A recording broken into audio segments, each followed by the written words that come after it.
Alright. How are you doing in terms of related, my guess? Soda the Renfro, or also Soda the Clown from Geek Lounge 101.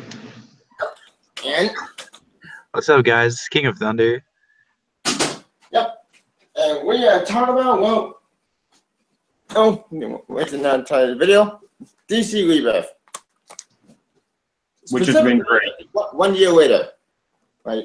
Since DC Rebirth has been a huge success, since, well, Marvel is doing badly recently. We should actually start saying positive and say negative because let's figure we talk about Marvel was just the process, I guess. Marvel is just Marvel at this point to me. Same. King? Yeah, I'm not really too excited about them that much.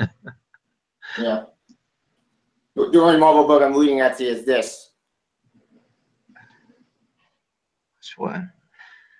Oh, Renew Your Vows. Yeah, that one's actually I'm enjoying that one. Same. That book actually might be the best comic book out there next to 2099. The 2099 is amazing, but not P. David.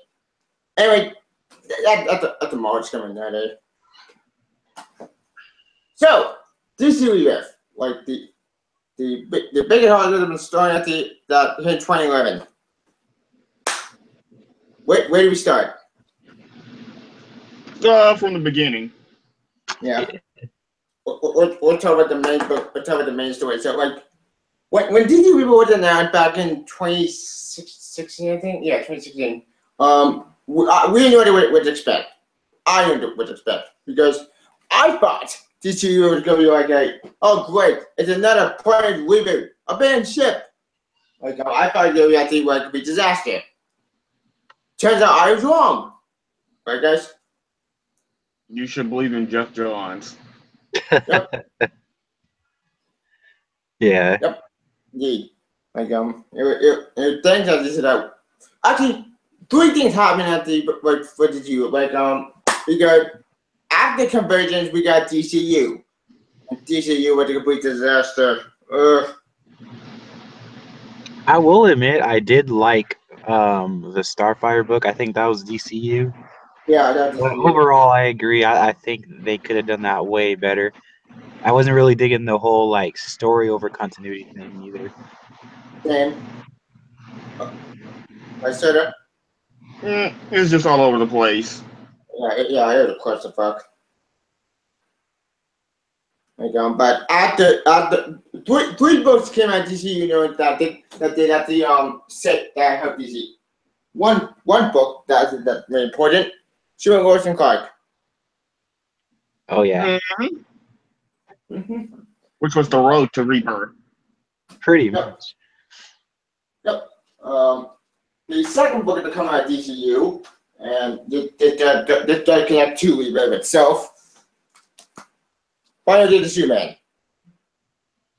You know, it's funny. I'm a big Superman fan, and I still have not read that. That's the one thing I haven't read. It's very good. Like it's a that you care about. Well, New 52 Superman made me joke, but this book actually made me kind of like New 52 Superman. But it's death in this book. Spoiler for one year book. This book sets up basically Superman. And sets up Action Comics. It does perfectly. Yep. And the final book to be announced, the final book that came out. Actually, wait, before we did there's actually one book that actually did this book. That's the Superman Truth arc. What's Superman Truth? Superman Truth is when he loses his power. Now, God, it's gonna be a train wreck. You explain. I never read Superman Truth. It's not worth it. Yeah, I read all Truth. That's actually one of the reasons I didn't read Final Days of Superman. I thought it was part of Superman Truth, and I just refused to read Truth. Yeah. It picks up after Truth. It picks up after those Savage Dawn stuff. And here's the thing: some of the traits from Savage Dawn don't really connect at all. Because Superman 101 book that kind of Savage Dawn, but then it jumped ahead to this book. What? Hmm. Yeah, Yeah, I did lamp it on that train like of a series. Anyways, All I know is getting Lee Yu, he's doing much better on New Superman. indeed, like New Superman amazing. That's one of the best ones to come out DC. Right, I the just got final, the first volume. yep, the final story that came out at the DCU with Darkseid War. With Darkseid War does connect to DCU with. Well, kind of. The ending is it sets it up, but it really didn't feel like it's led to Rebirth. Yeah, it didn't, which is weird. Like Darkseid War, the problem with Dante's story is that it went nowhere real fast, and the thing, all the tie-ins were all pointless. I read the tie-ins; they all sucked. What was I got to do? Green Lantern was Batman was good, but that's about it. Superman was awful. Flash was just confusing. Like what the point of that tie-in? Yeah. Like it's like our dream, huh? Wait, for which one? For Flash. Flash. Which Flash? Because I know Robin Venditti was lackluster. Yeah. From Darkseid War. Oh yeah, that was stupid. The only good one was Superman, Batman, and Green Lantern. Green Lantern was interesting, but it's not really my favorite. Like it was good, but I don't know. It was kind of weird. Batman was the one that was good at Darkseid War, but Superman was confusing. That's not it was like really weird. I didn't get it. Like what I didn't get tie-in? Did she? No, I don't think so. she didn't get no god powers. Yeah, she didn't. Like the one person who did actually the one tie-in I did like, even though that shot at the Cut Them All band. His tie-in was very interesting, but it was completely convoluted. Like, I remember Cut Them All, but actually, I didn't think of that. Where's Captain Marvel? We haven't seen him ever since the end of Darkseid War. Where's he been? Mm-hmm. Yeah, I don't know. Like, King, what's your opinion? Well, for me, the reason why I don't really have too much to say is because I only read the main story of Dark Side War. Gotcha. Yeah. I really Like, enjoyed the main story. Like I like the introduction of Grail and everything. I wish we would get more from her. I don't think they've done anything with her on Rebirth yet. I think Grail is gonna be in Wonder Woman. Oh, for Wonder. Okay. Like, sorta. Because when she first showed up, she kind of handled the whole league.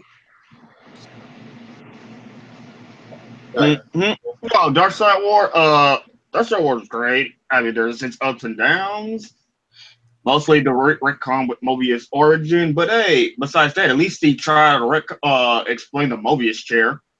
yeah, that's the one part that came out that Yeah. Darkseid War. That and the death of New 52 Man, which actually three stories connected to DCE with Bound Days, Darkseid War, and Superman Lois and Clark, and Titans. Yeah, I completely forgot. Titan connected to DCE too. Every Titans Hunt did. I don't own Titans Hunt. The only Titans Hunt and Dark Side War led up to, and Superman, Lois, and Clark led up to Rebirth. Yep. Yeah. And after all three stories concluded, we this had a domino effect to DC do the main book itself, which this omnibus contained all the Rebirth one shot. Actually, this omnibus contains some, not all one shot. There's some missing stories in this book. Like, Okay. Because I was thinking every time I go to Barnes and Nobles, I always see that. I want to get it, but it's like, is it worth it? I don't know. Because well, I did hear this. I did hear this though. We DC released. Oh, you have a question? I can say. Oh yeah, sorry about that. Oh, I said I forgot. Keep going on. You keep going. Yeah. Oh yeah. Like DC is releasing a update omnibus. Like so. You want I say wait until an update omnibus comes out. Like because it contains actually more Rebirth one-shot stories. I pretty much got almost every volume one. Yeah. Actually, there's one more thing we forgot to mention, Bound Beyond, which, if you read Futures and Folks crap, you know Tim Drake was Bound Beyond, and then that got turned into Rebirth, and Tim Drake went bye-bye. Yeah, I feel kind of bad because I only read the first few issues of Batman Beyond Rebirth, even though I was like kind of liking it because of the whole Joker thing. It kind of reminded me of the movie. Yeah. Yeah. Awesome. But I only have a select few I can get right now, you know? I understand that. Anyways, after the main story itself, like, all right, we talk all about DC. What's the main shop itself? Okay, DC Rebirth. Like, after this book was released, a Pandora got good bye-bye. Anything on Pandora, like death. She wasn't a bad character. It's just John's never did nothing with her. Wait, which character? Pandora. Pandora. Oh, yeah, okay. Pandora, look, all right. I read what was it? This is Trinity War, and I also read her little mini series. I'll be honest, I liked her character, but like you said, they didn't really do anything, and it felt kind of random that they killed her off because she felt like she could have been like a main character. Just like her Yeah. design, like the design was cool. She had a good backstory and everything, but they just killed her. Yeah, she's really inspired from Greek mythology, from the actual Pandora, from Greek myth. I think do anyway, they did exact. And she only appeared in the New 52, and then that's about it. Then they didn't know with her until Rebirth. Like, yeah, they get away with it. I know the truth. I know everything. I'm gonna tell the world. Then dead. Bye. Oh god. Other than the Rebirth one shot, we also got to return to the other heroes. Why West? The real Why West. Mm-hmm. Yeah. Oh my god, Yeah. dude, I like almost teared up. Like I was like, dude, finally. Yep. I'm At just least John's retconned it in a way that made sense. yeah. I mean, you already also his cousin, which I didn't see that one coming. No, I didn't either, and then the way they did it, like the art was incredible too. I'll be honest. Like it was so unexpected because so many people, like even myself, I was like, bring Wally back now. Then And when they finally did it, it was really good. It was really heartwarming. it made me so happy. You did. Why did my man eat the Flash? Like, look, they were even Barry Allen. I like Barry Allen, but why would eat my Flash? Like, eat the Flash I grew up. Not Barry Allen, not Bon Allen. Why? I think it's Bon Allen. Bon Allen's still missing. We still haven't seen him ever since Bart Chor happened. Like I said, he's probably trapped in the Speed Force. Yeah. I hope Bart Chor then possibly dead. I'll be honest, just because I didn't really know too much about the original Bart, and no, like New 52 Teen Titans was my first Teen Titans book. I liked him, but I do think his character could have been handled better, you know.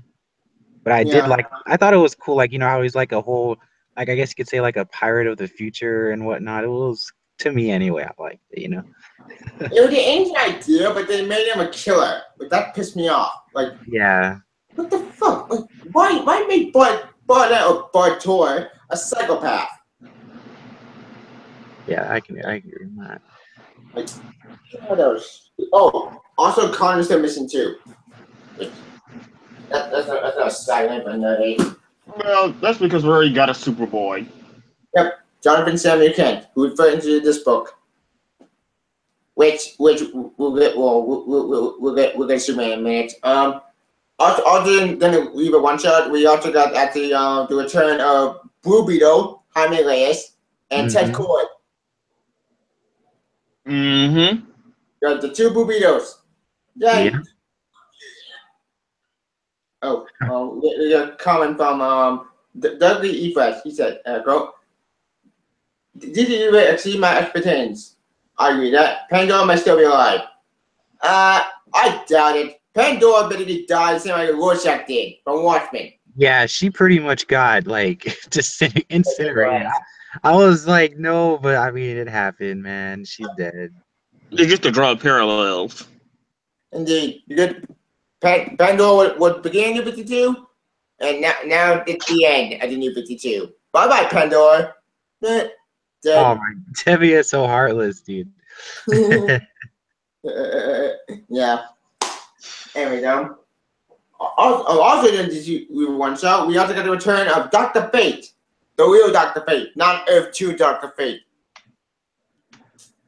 That made me so happy because Dr. Fate is such an awesome character. Oh, we are calling from Confidence too. Alright, good. He said, quote, "Rebirth plus nostalgia." I can understand that, statement. Blue Beetle Volume 1, I seen low score, so I don't know if I'm going to get it or not. I like it. It's actually a really cool story because even though it does involve magic, I know it does kind of make sense. Sort of. It does get confusing, but you know what? I like the New 52 Burrito with New 52. New 52 Burrito was such a complete clusterfuck. Like, oh, that book was horrible. We were actually pretty good. We actually had the fun at the end. He had Ted Core and Jaime both team up. It's adorable. And awesome. Wait, so Blue Beetle fan? I think you love the story. Oh, also, I think retcon the scale to be magic again because for we don't know what talk about. Blue Beetle, the original Blue Dan Garrett was actually a magic based character. The scale was magic, right? Okay. Jane Garrett. Yep. Well, actually, not Jane Garrett. Dan Garrett. You said Jay, whatever. I said Dan Garrett. Yeah, Dan Garrett. My bad. Yep. That was the first Burrito. The second Burrito was Ted Cord, who used technology. Then got shot in the head by Maxwell Lord. Maxwell Lord. I wonder if they're gonna do like a similar story or something like that. Well, they did it in Injustice 2. Oh yeah, that was crazy. Yeah, that was depressing. Like, it seemed to me that Ted Cord is like basically like it's Kenny from South Park. He keeps dying. I don't know why. That's depressing. Someone commented about Supergirl Rebirth. I don't know if you wanted to talk about that now or later. One problem I have is they turned me into shoot when the CW Supergirl. Well, to be fair about that, the New 52 Supergirl wasn't really popular. A lot of people didn't really like it that much. So yeah, I think they that. I'm gonna have to say this again. Like, I'll be honest with New 52 Supergirl. Okay, look, I liked her too, man. Like, she was my first Supergirl ever, Yeah, dude. I can understand that. Okay, I like her, but I like the pre-New 52 one and the 90s one better. Like, you remember like the Daring Adventures of Supergirl? Yeah, I remember. I like those ones more than New 52, but I liked New 52 Supergirl because of like it had like a really deep sense of story. Like she would go into space and go to new planets and stuff. I really like that aspect. And then now I'm reading Rebirth Supergirl, which I kind of quit at this point, but it just did feel too much like the show. It just, I don't know. I would have preferred if they weren't going to do something like the New 52 Supergirl, they should have just went back to like pre-New 52. Yeah, I hate to say it, and I do agree on that with that one because they made my Supergirl into more like Batgirl with the young hip and singer. That stuff is trash.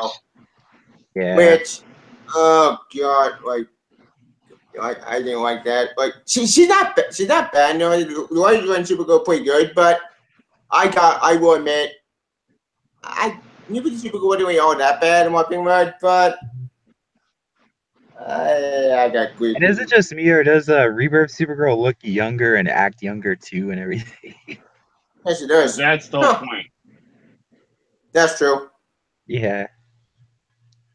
Right. That's one problem. But besides that problem, that book actually is still good. It's not Yeah, it's bad, not still pretty awful. good. Like it's not, terrible or anything, but you know. Indeed. Let's see. Oh yeah. Oh, there's one more thing that came out of one second. We want to talk about. Okay. Let's see. We talk about. Oh yeah. Jessica Cruz. She was showing Watch Out too. Oh yeah. Right. Whatever we don't talk. Jessica Cruz was powering during her Dark Side Wars of crimes, and yeah, it was a mess. Okay, during New 52 went nowhere until Dark Side War happened. And thanks to Rebirth that both Simon Baz and Jessica Cruz now been used. And both characters are both great. They're both awesome. Yep. I agree, dude. Like I've been reading Green Lanterns. I had to take a break from it, but I started up and it's still pretty enjoyable, man. Like I'll be honest, I do have a love-hate relationship with Jessica Cruz sometimes because, she regresses in character. That's true. But yeah, most of the time it's like, dude, I love this book. Same. Like that book might be actually one of my other favorite stories and how Jordan Granicle of it, it's still good. The story is amazing, and the first volume of this book, holy shit, was awesome. How Jordan went Super Saiyan after on Sinestro, like power 100%, power 200%. Jordan, what are you doing? Like power 300%. Like yeah, and be charging up like Jordan, stuff that I want. Yeah. And kaboom! He blew up the entire planet. Like that's awesome. Like how Jordan actually went Super Saiyan. Oh, and you're talking about Hal Jordan and the Green Lanterns, right? Yeah, how Jordan Granny Corps. Yeah, that was great. I like it. Like they destroyed. Like, it looked like they destroyed it in multiple galaxies, dude. Yeah. Like, it was really cool. That was crazy. Yeah, it really picks up. It never really left. It picks up where it left off, which is great. Indeed, like the Green Lantern one shot for how Jordan picks up after the whole Parallax stuff. With quick name along, did Parallax Hal Jordan? Is he still out there? What did I saw him tell us? Down Supergirl, previous New 52 Supergirl, and one more still exists out there somewhere. I think it would tell us that. Yeah, pre-crisis Barry pre-crisis Supergirl, and Superman Lois and Clark, Superman and John, and that's about it. Yes, actually, somebody said, yeah, I heard Earth War and Green Lantern just got announced. Oh yeah, that did get announced. That's actually happening. Which, here's the thing. I like the Earth One series, but the only Earth One book I own are Earth One 1/1, and that's it. Earth One Superman I did read. I thought that was good. Earth One Batman, I heard. I think that's really interesting. I'll read it eventually. Earth One Today I hated. Like, God, Earth One Today was so stupid. Like that didn't know what today. I felt like, man. King, what's your opinion? On which one? On Earth One Teen Titans. Oh, I refused to read that one. I don't know. Like I was excited for it, but then I don't know. It's like I saw some of the art and I saw like it didn't feel too much like Teen Titans from what I saw. So I didn't. I read Earth One, Wonder Woman though. And yeah, I saw the book. Yeah. But Teen Titans, I just didn't. I was always thinking about going back to read it. I don't know. Should I read it, or you say you didn't really like it? You guys don't really like it, or? I don't recommend it because Earth One, Teen Titans is not that great. Well, if you want to read it, you can, but I say again for the library. Oh yeah. I wouldn't recommend buying it. Batman Animal First Carter was surprisingly good. that was good, but that wouldn't probably be more part of the part of like the Batman, Elmer Fudd. the Legion Tunes stuff. Yeah. Anyways, all right. What's the end of the Weaver one shot? All right. Fast forward to the end of the one shot. We finally get the reveal at the Revolution. It turns out after the Richmond people from Maryland, why would explain that someone took 10 years from us? Like, who? Like, we're being watched. And this is the real revelation of Batman finding the comedian's pain. Yep. Which we all know what that means. It connects to the Watchmen. And we get the huge revelation with the watch. They picked up from Mars, and you get the quote from Watchmen with it. Like, it all looked at the end, didn't it? Nothing ever ended, Adrian. Nothing. And it's lead up to video DC as a whole, where it begins. Okay. Where do we begin with the whole Watchmen stuff? Okay. I don't know. Like, do you like the idea of the Watchmen being in here, like the DC universe? Or are you on the fence? Like, I'm 50-50 because as long as it doesn't affect the original story and it's a Dr. Manhattan and Ozymandias, I'm fine with that. But if it's all the Watchmen, I'm gonna be pissed because Rorschach. No, just look. I would Rorschach, but Watchmen with the beginning, middle, and end. Like there's no prequel, no sequel. Just it's the beginning, middle, and end story. Now. Am I excited about Dr. Manhattan to be in DC Universe? I'm intrigued. I'm gonna see how it plays out. There you go, man. Hopefully it plays out good. I think, Soda, what's your opinion? I'm just gonna wait and see. All right. That's all I can do. Yeah, same here. Because here's my life. Why shut up? I shut up and said, what does this mean? What does this mean? Dr. Manhattan, the one who created the new 52 universe? If he did, then the question is why? Why did he create new 52 Superman? Why did he create new 52? Actually, speak of Superman, Superman I do want to talk about Superman out there for a sec because Superman is very important to this discussion. We did get the media mind level revelation. Which for you who don't know what we're talking about, allow me to explain. Basically, all new 52 is driven from Super Doom crap, from Truth Arc, for all that bullshit. Yeah, that's been retconned, ladies and gentlemen. Guys. Yeah. Okay,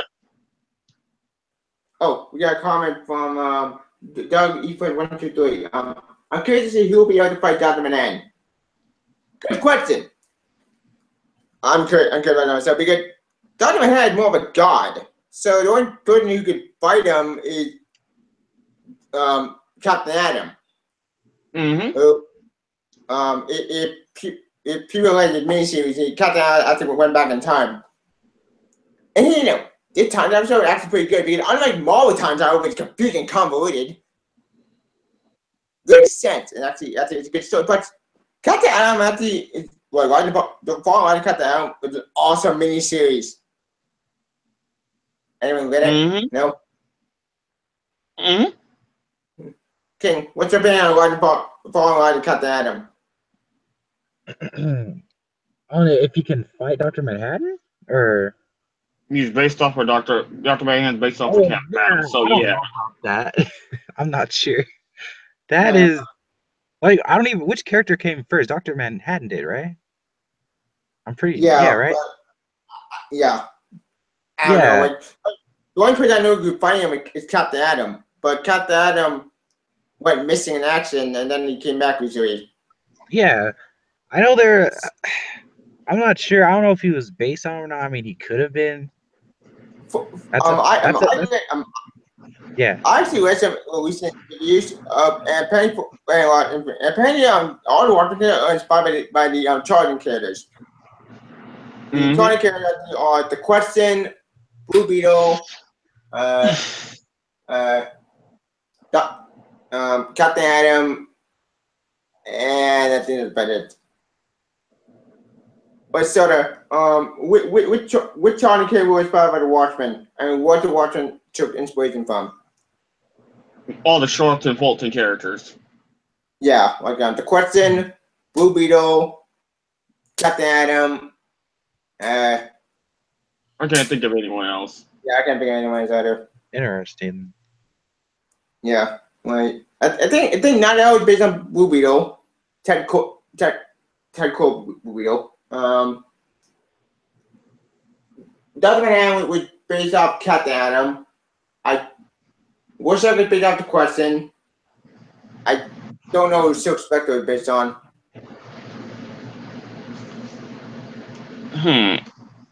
Yeah, interesting. Oh, we got another comment. Doug E. Fred, he said, "How this for plot twist? What the man in the herd is Superboy Prime, not Ozymandias?" Oh yeah, Mr. Oz. Like they I don't think that's good. I don't think that's gonna be the case, but that sounds really cool. That would be Mr. Oz looks a little older, like not too old, but he kind of looks a little older. Oh, okay, yeah, I just had to try next time up. All right, man. Take care. Thank you for joining me, Soda. Yeah, I'm sorry I had to go because his mouth was hurting.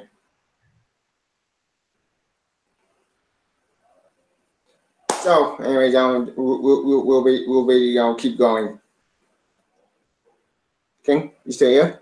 Oh yeah, I'm here. Yeah.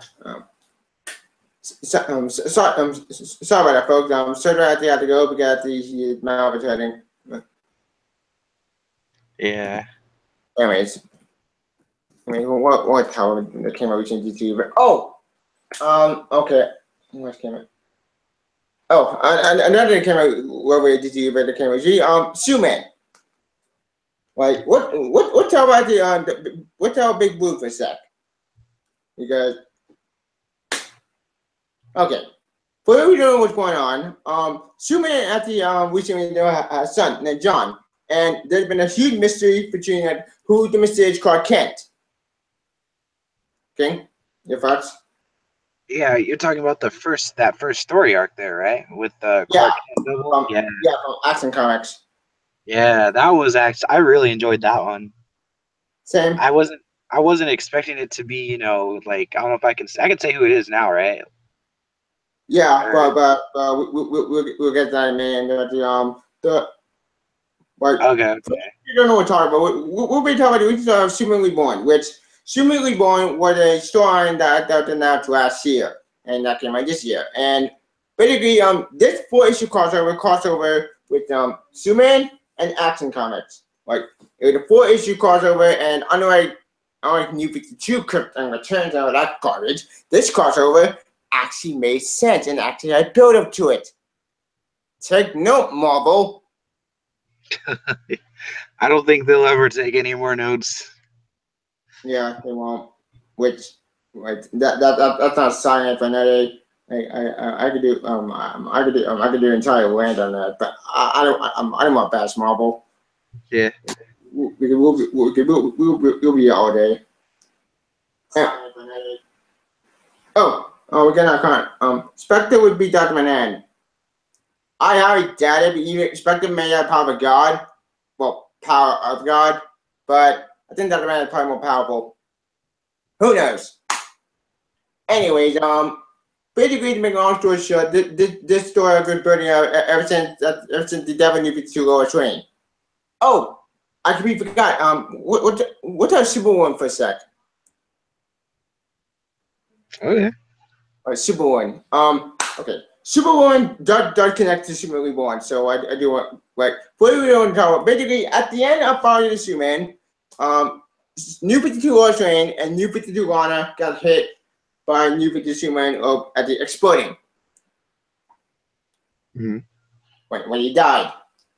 and basically what happened during Superwoman, New 52 Lois Lane actually died. I'm not Yeah. kidding. That's what happened. And Lana, and I think she's the sole survivor. And it was, and thanks to the Superman Reborn, I think we finally found out what happened to New 52 Lois and New 52 Superman. Which what just cut to the chase? King, your opinion? Yeah, I was really because at first I thought Superwoman, you know, there were going to be two because the cover art was so misleading. You remember that? How It misleading they was. had both of them. They even really show Lana Superwoman, to be honest. So when she died in the Superwoman arc, like the first few issues, I was like, okay, she's definitely coming back. Like, there's no way. And then they stuck with. I was like, okay. And then we find out in Superman Reborn, you know, where maybe two Superman Superwoman was. It was really good, little Lois Lane, but it was really really good. You know what I mean? Yeah, it was awesome. Like, Yeah. holy shit, I didn't see that plot twist coming. Because I thought New 52 Lois was a different person that time, but that plot twist, I didn't see that one coming. That's some Like, animation material right there. I'll be honest.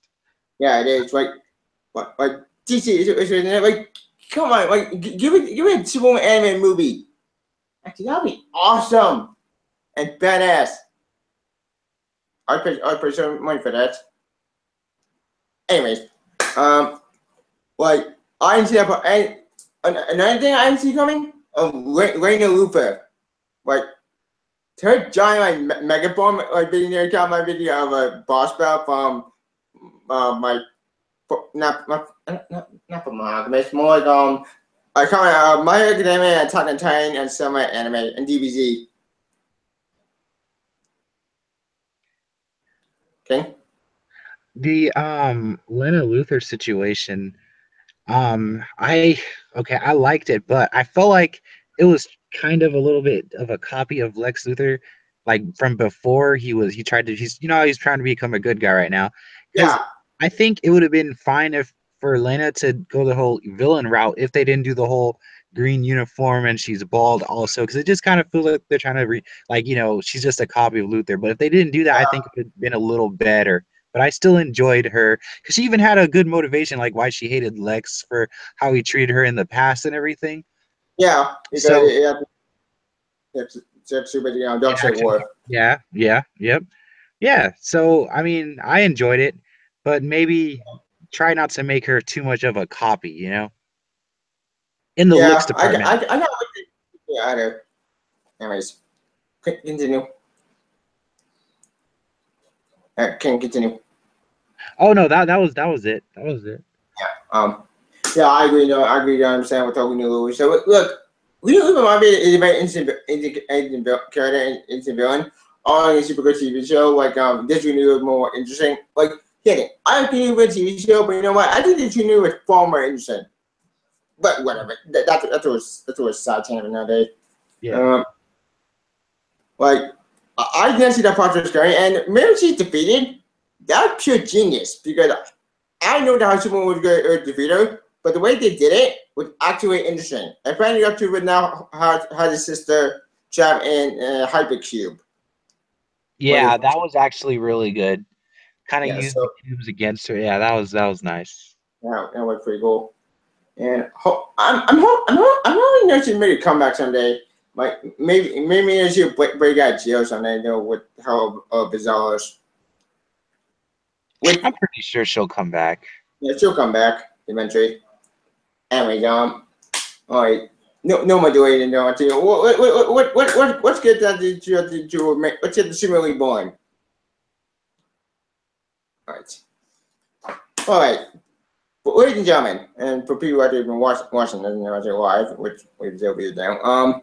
For the video on top, Superman Reborn out there where the Fortune Carter with that not watching, and we finally get the revelation of who Mr. Clark Kent was, and we got actually the kidnap of John. Mm-hmm.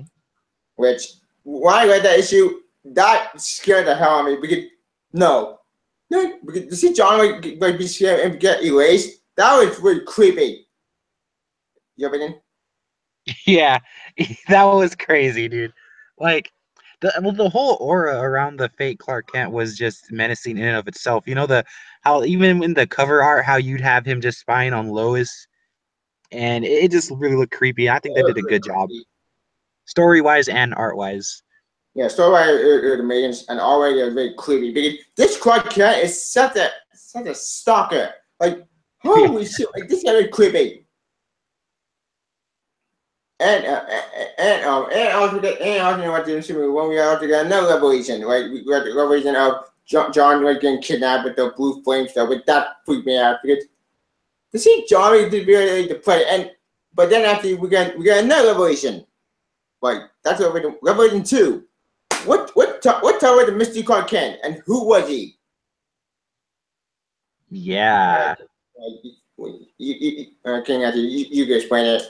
Okay, he is Mr. Mitzelplick. Like I can't say his name, Yeah, Mixie, but Mixie, basically he was held captive by Mr. Oz and well, supposedly also Dr. Manhattan. I mean, come on. And he broke free and he was kind of mad because Superman didn't come save him. And I was like, wow, that's kind of perfect because, you know, him and Superman every 3 months, you know, he shows up, they do their little thing, and then he goes away and it starts over again. So you could tell, like, because it didn't happen this time, the cycle, it kind of like broke him mentally. Like, he was like, come on. Yeah, he pissed off because he like so people go look for me, you know, like they got like the Batman, like they show Batman and show Roxy, like what's his name? Like people look for me, and then Mr. Oz said, "No, they're not looking for you. Right, and fact, you can stay up and down until I'm done with my work because I cannot interfere with my plans." Like, and Mitchie said, "Yeah, whatever. Like I'm like me and Big Boo is coming out there and let's give me like any minute now. Yep. Any minute now." Any minute now, and the fact that they're able to hold Mr. Mitzelplick, like the dimensional imp, like they must be really powerful because you know he's crazy. So yeah, because I know this isn't I know this isn't exactly canon too much, but in the Injustice universe, when Mitzelplick was fighting Trigon, they were warping reality. What? Like, oh, so it must take a lot for them to be able to hold him there in prison, like in that jail, and it was just wow. Well, Tim Drake is captured too because then Tim Drake. Comics. Before we know, Tim Drake supposedly died, but then we had to refer about it. You can't remember stars, and there are 3 missing cells. There are 3 empty cells. Mm-hmm. My theory is where Mixie was trapped. My theory is Superboy was trapped. Connor Kent trapped there too. And what they mean by that? Well, New 52 Superboy said no one liked them. Meaning the real Superboy, pre-52 Superboy trapped there too. Yeah. So it brought down. Yeah. That would be pretty cool. We could find the Young Justice. What they could do is every character that's missing that everyone loved or whatever, they could just say that they're being held captive there and they could just fix that problem. Like I know a lot of people want Connor Kent, they also want Superboy Prime with just have them being held captive there, just everyone, you know what I mean? Yeah, I agree that I'm saying that thing would make sense because that's a pretty I've been working on for work. And I think that could come true, but Superboy Prime, I don't see that happening because I think so he's trying the source wall. Okay. Then the source wall was broken at the end of I think God's Head. I forget. I don't know. Like I think it's the end story arc during Green Lantern. Like when Black Hand basically, I think he broke the source wall. I don't know. It was weird. It was during the whole New God stuff. Actually, speaking of New God had to be Nick Stewart and New 52, which that's what a sign of another. All right.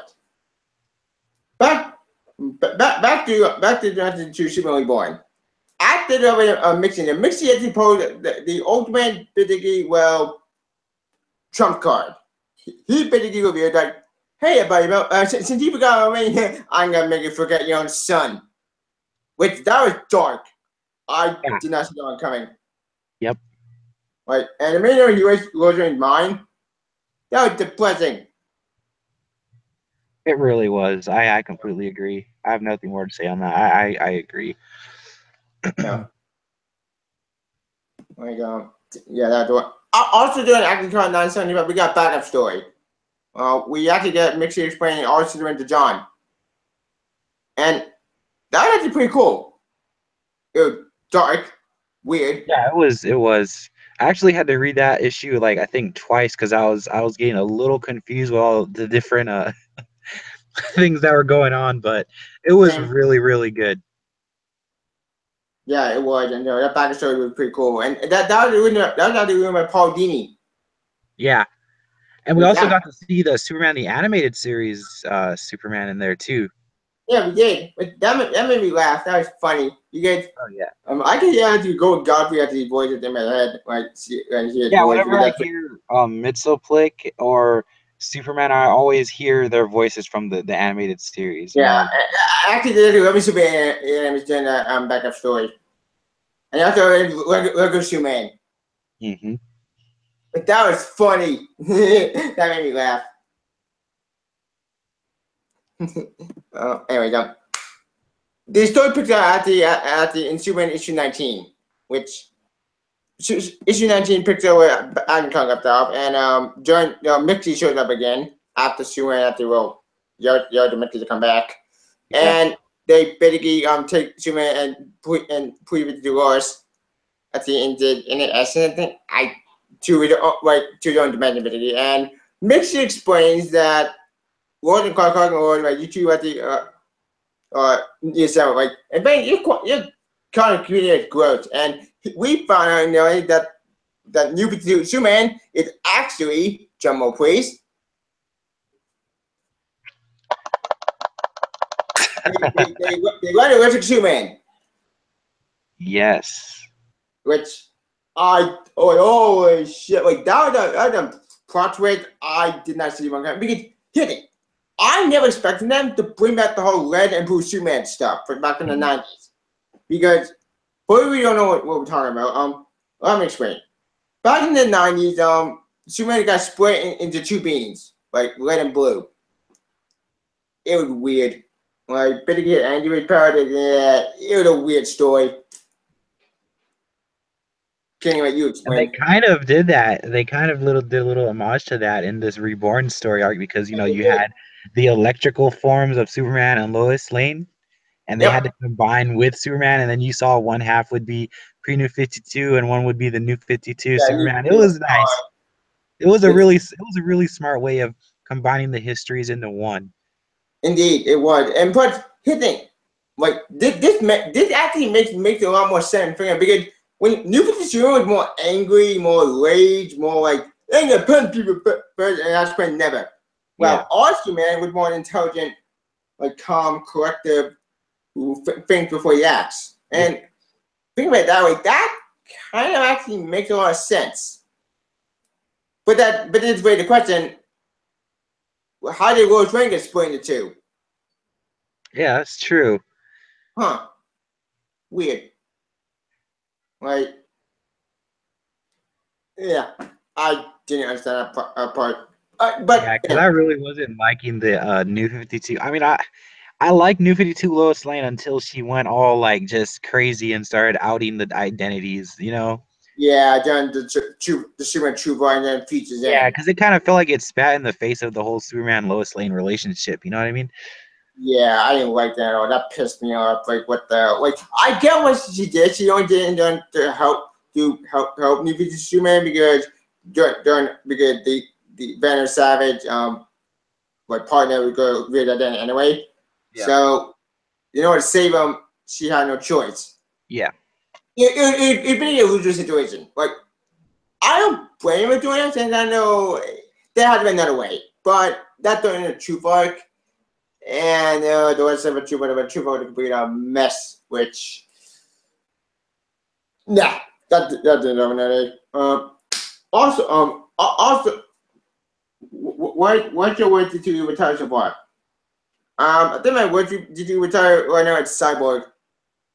Look, I like Cyborg, but Cyborg doesn't need his own book. Yeah. I don't think that one would be my worst, but I do agree. Cyborg, honestly, he needs to join the Teen Titans or the Titans.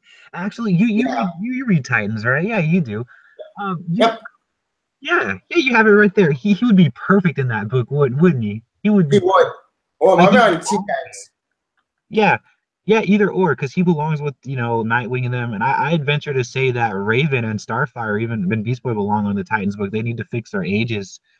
You know what I mean? Yeah, Well, mostly just Raven and Beast Boy's ages, but yeah. yeah. Because people living ages are kind of messed up at the moment. Actually, Yeah. I want to bring the audit because they're messed up. Anyway, back to Superman Reborn. Yeah. We'll talk about Titan later with the last contract. I do want to save that discussion. Yeah. Like, all right.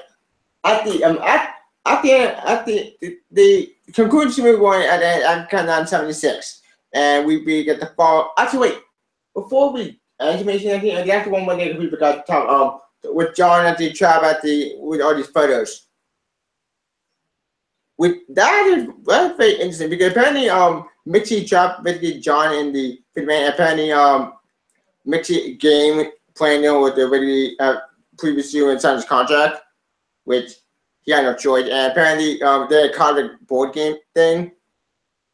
With that board game, was weird. Any opinion? You're talking about when they had to save John? Yeah, That whole like reality area they were in? yeah. Yeah. Right. That was I didn't hate it, but I just thought it was different. How about that? It was Yeah, different. it's very interesting. I really like it. Yeah. But Mixie is such like a complete jerk, a big scumbag in the story. Like, holy shit! Like the way he treat like previous young people or no idea would like cheating, you cheating, like fine, like and like he pretty like what previous human and see John like get and like my John said I'm just saying you Super Saiyan like with the two energy balls. That was awesome. Oh yeah, Like, definitely. yeah, but cheaters and boom, and we get the line on New Pizza and New Pizza Rush, which when that originally came in, I really gave my jaw dropped because holy shit, he's back. Yep. My really exploding. But then we got to another level, at the end of Superman Reborn. After New 52, Superman New 52 ordering after John saved at the parents, literally, from Mixie, because Mixie, if they said, you think I did it, kid? I need to work what I can do. I do not want to get captured by Mr. I, so I'm gonna leave. But New 52 Superman lured, she doesn't know John, which that's another thing that hit me hard. To see at the John at the his parents. That was depressing. Yeah. Yeah, it was. But to see John and to save himself and to save them parents and that made me happy because after Mixie basically gets the bees, like with John does the Kamehameha with the full energy balls, which Yeah. that was awesome. What DBZ references. Yep. This story reminded me for DBZ references and I love it. Like that's the Kamehameha. It's awesome. Mix it. This ain't fun anymore. Hey kid, this tournament is gonna fall apart. I can take you away. I can take you away without you mad. John said, I'll never join you. Suit yourself, mix it up, and Mixie leaves. Yep. But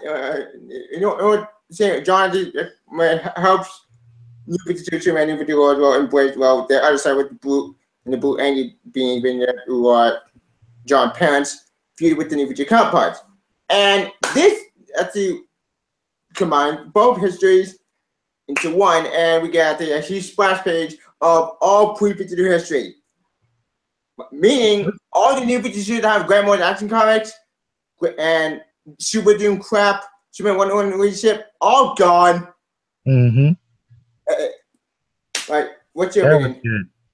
Wasn't there a missing villain in one of the panel? Because they showed a full panel of all Superman's past, and I could have sworn there was a character missing. Oh, Connor Kent. Yeah, Connor. Yeah. That's from Action Con. I think that's an age movie Aftermath. Uh-huh. Yeah. Yeah, I was like, whoa, no. Like, you can't get rid of Connor Kent. Where's Connor?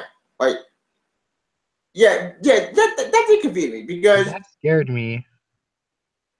I was like, my happiness just turned into confusion when I didn't see Connor there. I was like, no, you need to Bring him back. Don't pull another Wally West. Connor. Yeah. Like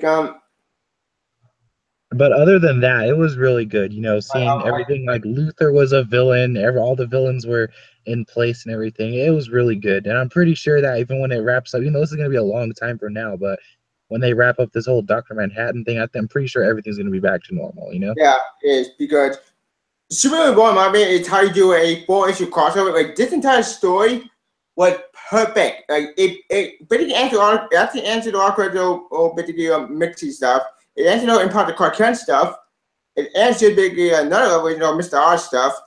And I think add more than with why Dr. Manhattan split Superman into two beings. Yeah. Really interesting stuff. Because at the end there are questions, but after there was more questions, which I like that. It was a 4-issue story. It was short. It was sweet and from the beginning, middle, and end. Unlike some other story from Spidey recently, this story had a good conclusion to it. At the plane, which I hate comparing Marvel with DC we do, but I have to because Spidey right now do a cross recently, and yeah, that's a mess. Yeah. That could be talking about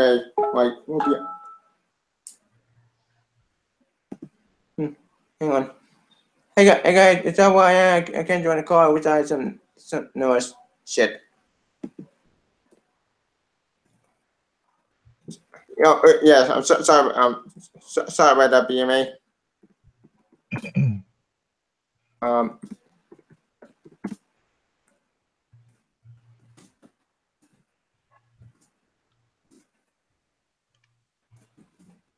Oh, someone's trying to join. Yeah. Yeah. I probably actually doing it. I sent my the link to it.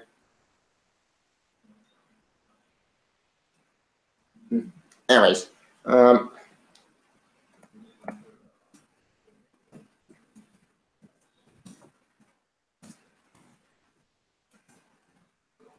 where were we? Oh, right. The energy reward, right? Yeah. Basically, with the at the animal didn't know, but Superman at the remember everything, and they all fly out into sunset. And this continued at the with the recent story arc Black Dawn, which that deal with our mention of the Black Star, which we got the mention about part later. All right. Now to the second crossover. Let's talk about the button. Oh yeah. Yeah. I thought it was a crossover with Batman and Flash. That one just tugged on your heartstrings, man. It did.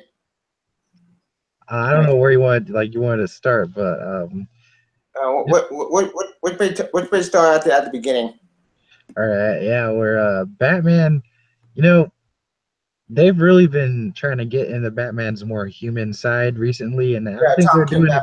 They're doing a good job, especially with this arc here, and it also like the Flash and Batman, they have good chemistry in this too. I really liked it. Yeah, they do. Like, be good. I like Scott Snyder Batman. Like, did do a silent or maybe that be good? Look, I like Scott Snyder, but Scott Snyder Batman. I hate to say, he kind of acting more like Batman is kind of like a I can do it because I'm Batman type of Batman. I didn't like that because what the hell? Look, I like Batman, but Batman should not be like oh yeah, giant Batman, and I beat everybody. No. Yeah, like that Batman would probably beat like 5 Deathstrokes at once. Yeah, like I imagine that would be cool. So I don't. That Batman, it should not be like what be telling you. It should not be like I could beat everybody at the beginning. Prep time, and I hate that excuse. Ugh.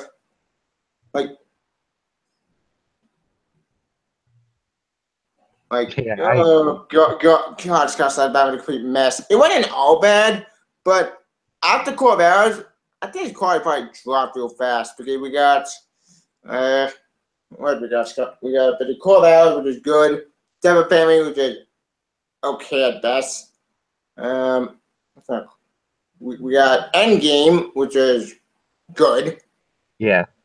We had ending though, but it was a good conclusion. Then we got the whole the Going Batman stuff, which The Going what? Batman was so stupid. Oh, okay. Yeah. Like, Yeah. what's your opinion on Going Batman? Hmm. Yeah, I agree. A lot of them were hits and misses for me. I mean, I liked most of them, but there were a few, like you said, that I was like, you know, Like, Scott Snyder had good stuff but all the bad stuff as well. But you know what? Super Heavy was a complete messed up. But yeah, the rest of that story is better. Anyways, back to the button because we went way off topic. yeah. All right, back to the button. Can you explain? Yeah, basically, it's with you have Flash. I was gonna say Wally West, but I have Barry Allen and Bruce Wayne. They're trying to investigate this button, and they're gonna have to use the cosmic treadmill and everything. Now, I really like a reason why I really like this story arc is because you kind of get you get deep into like Bruce Wayne's psyche as a character, like his more human side, which is what we kind of barely see these days. We just see his more like Yeah, just like fighting, just badass all the time type of side. But no, this was good, and more detective route. yeah, they went a more of a detective route with the character and him, and also it also showcases that Barry isn't no he's in a slouch either. Like he can also be a detective. He isn't Yep. just that guy that makes jokes. You know what I mean? Yeah, he's a forensic scientist. Yeah. Oh, BMA, look at the show. Mm-hmm. Hey, Like I tried to invite you earlier. Like I sent you a link to it, but I don't think you got it. Yeah, no problem. Sorry I'm late. Yeah, that's okay. Anyways, oh yeah, the button. King, continue. No, that's I mean, the Flash, like I said, he is a well, forensic Forensic scientist scientist. and everything, and they get deeper into this mystery of the button. Where does it come from? And one thing leads to another, and we find out that this other alternate universe, well, this past timeline is still in effect, and I'll let you take over from there. But After reverse flash, basically, to come in and kick Batman's ass. yeah, oh yeah, I kind of forgot about Yep. Yeah, look, that was really funny. Like, and it was really like 1 second, and there was just a bunch. You remember that? Like, you would have 1 second with just a bunch of punches, and then another second. Yeah, like It really, like yeah, it really showcased how fast Reverse Flash is. indeed. And And reverse flash in the story always he's crazy. Like if I hear him with everything, he might be like, tell me when Batman killed me. I'm gonna pay his son a visit. Which holy shit, that would like. Well, I guess I wonder, did Reverse Flash actually choose to go to Batman, or was it the button? Like, who's the one who decided that Reverse Flash would pop up in the Batcave? Like, was it the Psycho Pirate helmet touching the button that summoned Reverse Flash there? Or Reverse Flash looking for revenge? Because Reverse Flash probably want to get revenge because after Tom Dwayne shot him in the head, or should I stab him? yeah, I've been shot at that movie. And that whole Reverse Flash versus Batman thing, that is one thing I'll give to Tom King. He does not make Batman a god. Yeah, like Scott Snyder Batman, which we could discuss that Batman later. We could do the story going on now, go Batman Metal, which we will see that for later. Yes. Anyway, oh yeah, like at the end at the of that issue, Big and Yellow, my Batman said like, I don't need to win. I didn't say that for 1 minute, and then it's overtime. Like that was awesome. Yes, that was, and I don't know. I'm a huge Batman fan, but Batman getting knocked out, it's good to see every once in a while. Indeed.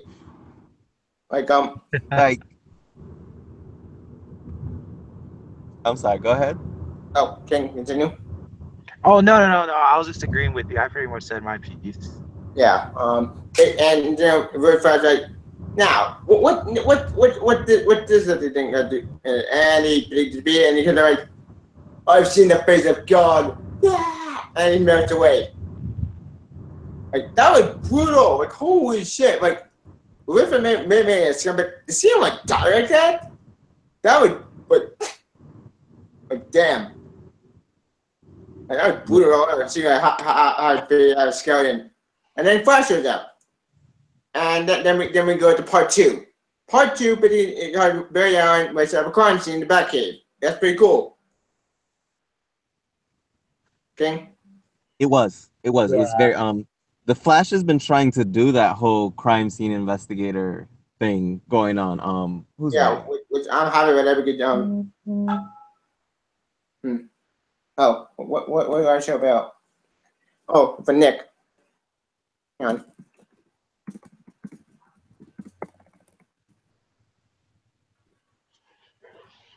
Oh, I'll continue. There you go.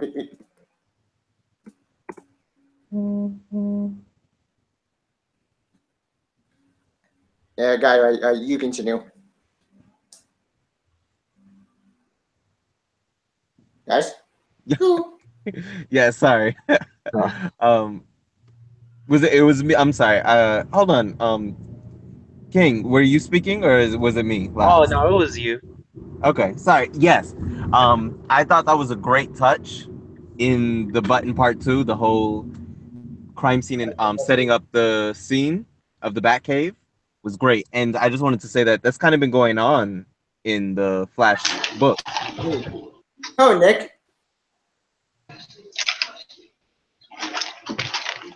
Hey, Nick. Brian's here, by the way. BMA Comics Con. So, Hey, Nick. Welcome to the show.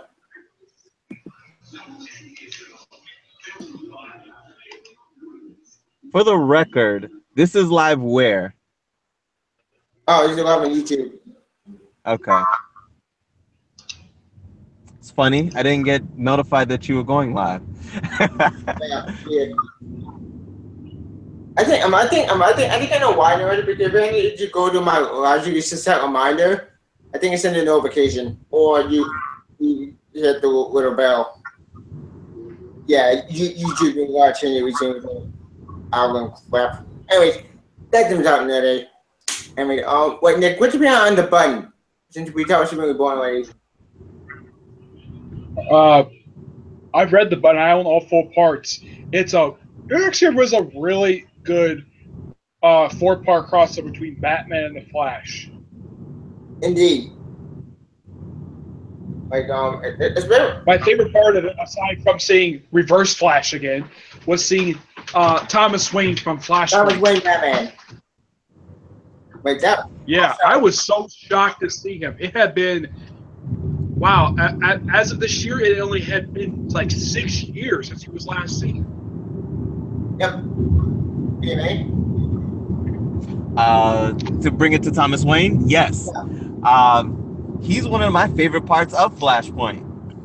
I want more focus on Thomas Wayne. Like the CW show brought on the whole Flashpoint for the first 2 episodes of season 3 of Flash, and I'm like, that's great. What we need is a Thomas Wayne show.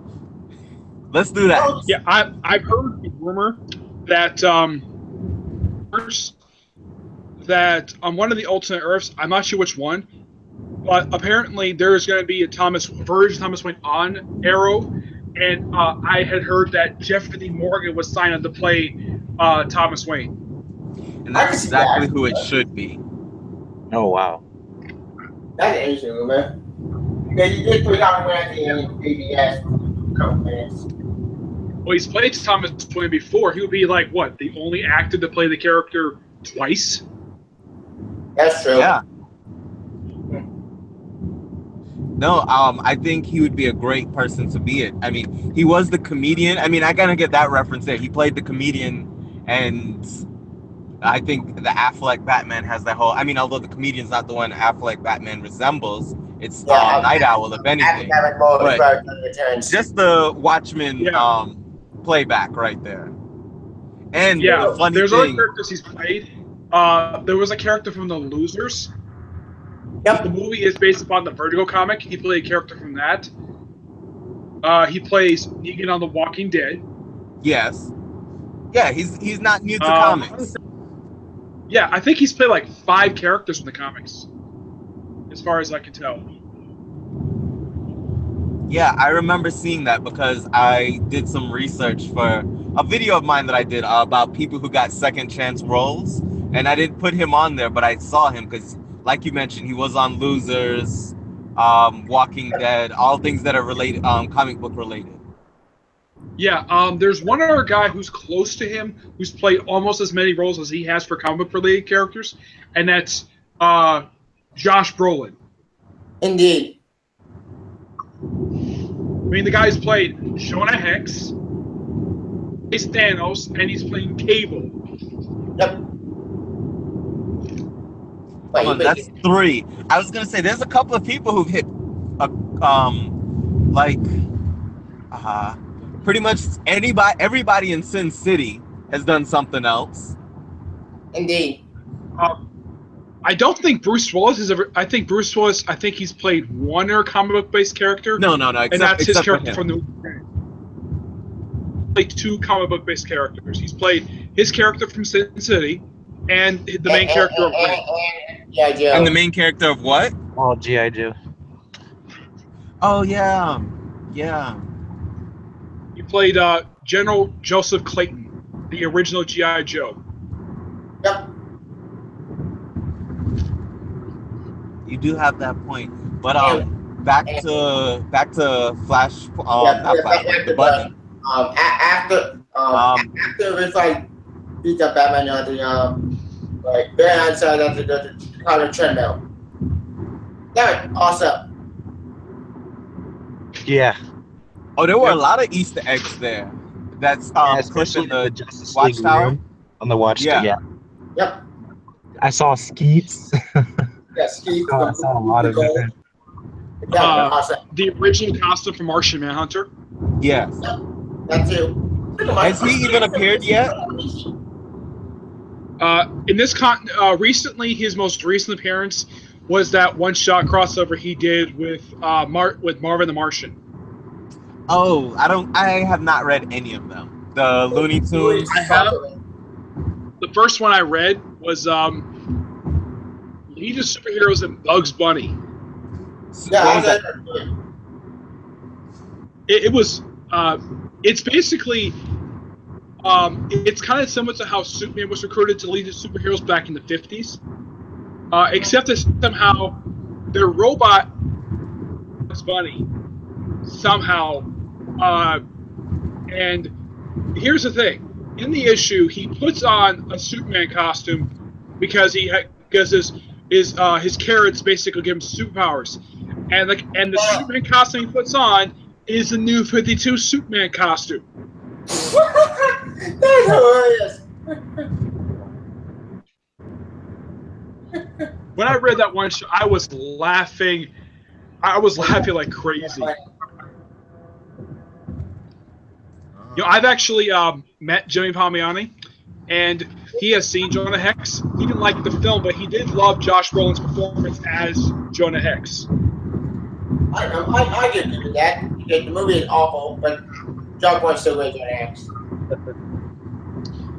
At least you can say that he actually looked like Jonah Hex. He has the great makeup, but I don't know if he knew about this. I looked it up. Apparently, his face was nominated as part of the worst couple.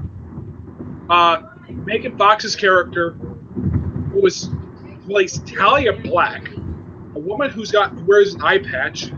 Yep. Her into a prostitute, that's not what her character is in the comics. She's a bounty hunter like Jonah Hex is. Yeah, it's really stupid. And yet they made her. Yeah, I don't know why they thought that was a good idea. And plus, Megan Fox is a terrible actress. Agreed. Let's say about it, but anyway, we'll be sidetracked. But basically, to make a long story short, too late. Basically, after Flash with the comic, Batman showed up. Batman said, "I'm coming too," and in my case too. And this one. Yep. And we get references to basically 3 questions. Oh, you want to put back? Yep. Refrigerator. Yeah, man. Okay. Don't ask me for anything. Everything's on stuff still. Hello? Yeah, yeah, I'm still here. Right. Continue. Hey, can you guys hear me? Yeah, I can hear you. Yeah, I can hear you. Okay. Anyways, oh yeah. We're going to the pre-crisis. Yep. But we all in the ending have a question whether or not the man should he get a puppet or something. Good question. We don't really know what's going on. The dead man did say that I can see things. So, is he delivering or is he just a puppet? I imagine puppet. I don't think like who's after. I mean, I know there are a lot of powerful characters above DC, but I'm like, who would care enough to control Dr. Manhattan into doing something? I mean, Control, but you know, like you see the strings. yeah. Okay. Yeah. There's a big rumor that it might be Ozymandias. That's I wonder, but like, how could he control Dr. Manhattan unless he manipulated him more, like in the comic production? I have no idea how he could control him, but there's also a rumor that Ozymandias might be Mr. Oz. Yeah, Mr. Oz. Oh, I bet. Mm-hmm. I think that Ozymandias is Mr. Oz, and I think that he's capable of manipulating Dr. Manhattan. All he has to do is prove that what he wants is the logical step. And yeah, I've heard in solicits for I think it's September that they're finally going to reveal who Mr. Oz is. Yep. Yes. In Action Comics. Yep. Yes. That's why I was thinking I'll finally pick up Action Comics. Superman book too. And that's gonna be amazing. Yeah. Supposedly, Living Billions ever since Deliver one shot. Yeah. Have you guys read the Dark Days one shots that have come out? The which one? Have we read what? Dark Days. The Dark Days one shots. I've only read the first one. I haven't read the Yes, let's not do the second one, the casting. I have not read it yet. Yeah, I have. I actually own it with me. If you want to talk about the Forge, I actually, as somebody who is a longtime fan of Batman, I loved this one shot. It was awesome. Indeed. Okay, we're talking about the Forge, right? Yeah. Yes, the Forge. Yes, it was great. With the Forge. Holy shit! That's the Forge. Actually, before we get to the Forge, let's put it wrap up after the button. Basically, at the end of the tell story, the Flashpoint goes bye bye. Thomas Wayne Batman is kind of gone forever at this point, so I think he's gone. But that was depressing. We had it back there, and now he's gone. Damn it. Yeah, but anybody can agree that the best part of that crossover is meeting Thomas Wayne Batman. Indeed, but Bruce Wayne mean Tom just don't bother. That's awesome. Oh, also, somebody else was German. Return at the old favorite. Yep. Yes, Rebirth has been real good. Of the miniseries. Jay Kirk. Rebirth has been really good about having emotional reconnections, like Wally West, Thomas Wayne. Jay Kirk. It was real. I don't know. It makes you feel things. Like when I saw Thomas, they were in that Batcave. I was like, I couldn't wait till the third issue to see what's Batman and Thomas Wayne gonna do when they see each other. Yeah, because they both are crazy because of what happened, and what happens when they get to see each other. Like, how does that mess with Batman's psyche? That's what made. I loved it so much. It made me mad that I knew that in the Batman story, it would not be continuing from that, which I'll admit I was a little wrong that they slightly referenced it, but Yeah. I didn't feel. Although I will admit, I didn't read the last Batman Part 2 of Yeah. the War of Jokes and Riddles yet, but I the one have. with Catwoman and Part If, 1 did not have much of anything to do with the fact that he just met his dad. You know, he just Yeah. slightly mentioned it. That story yeah, did get yeah, in the past few issues, but in the past two, she's only shown up for like a couple pages. yeah, near the end of each issue with both of them in bed. Yeah, but if the thing with the button, the aftermath for is actually dealt with in the Flash. Yeah, it is. Yes, that's the thing. Flash is the one who actually is handling having to go through all the repercussions of what just happened. And the funny thing is, Flash is the one who was saying case closed. Yeah. Batman was the one that was But, like, no, this is not over. One thing that was revealed in Flash that even Tivia was actually surprised this happened. Yep. Josh Williamson basically, I think it was issue 24. It was before 25. He revealed that the Professor Zoom version, one appeared in Robert Venditti's run for Flash, is the same Reverse Flash. Yeah, that's the part. What?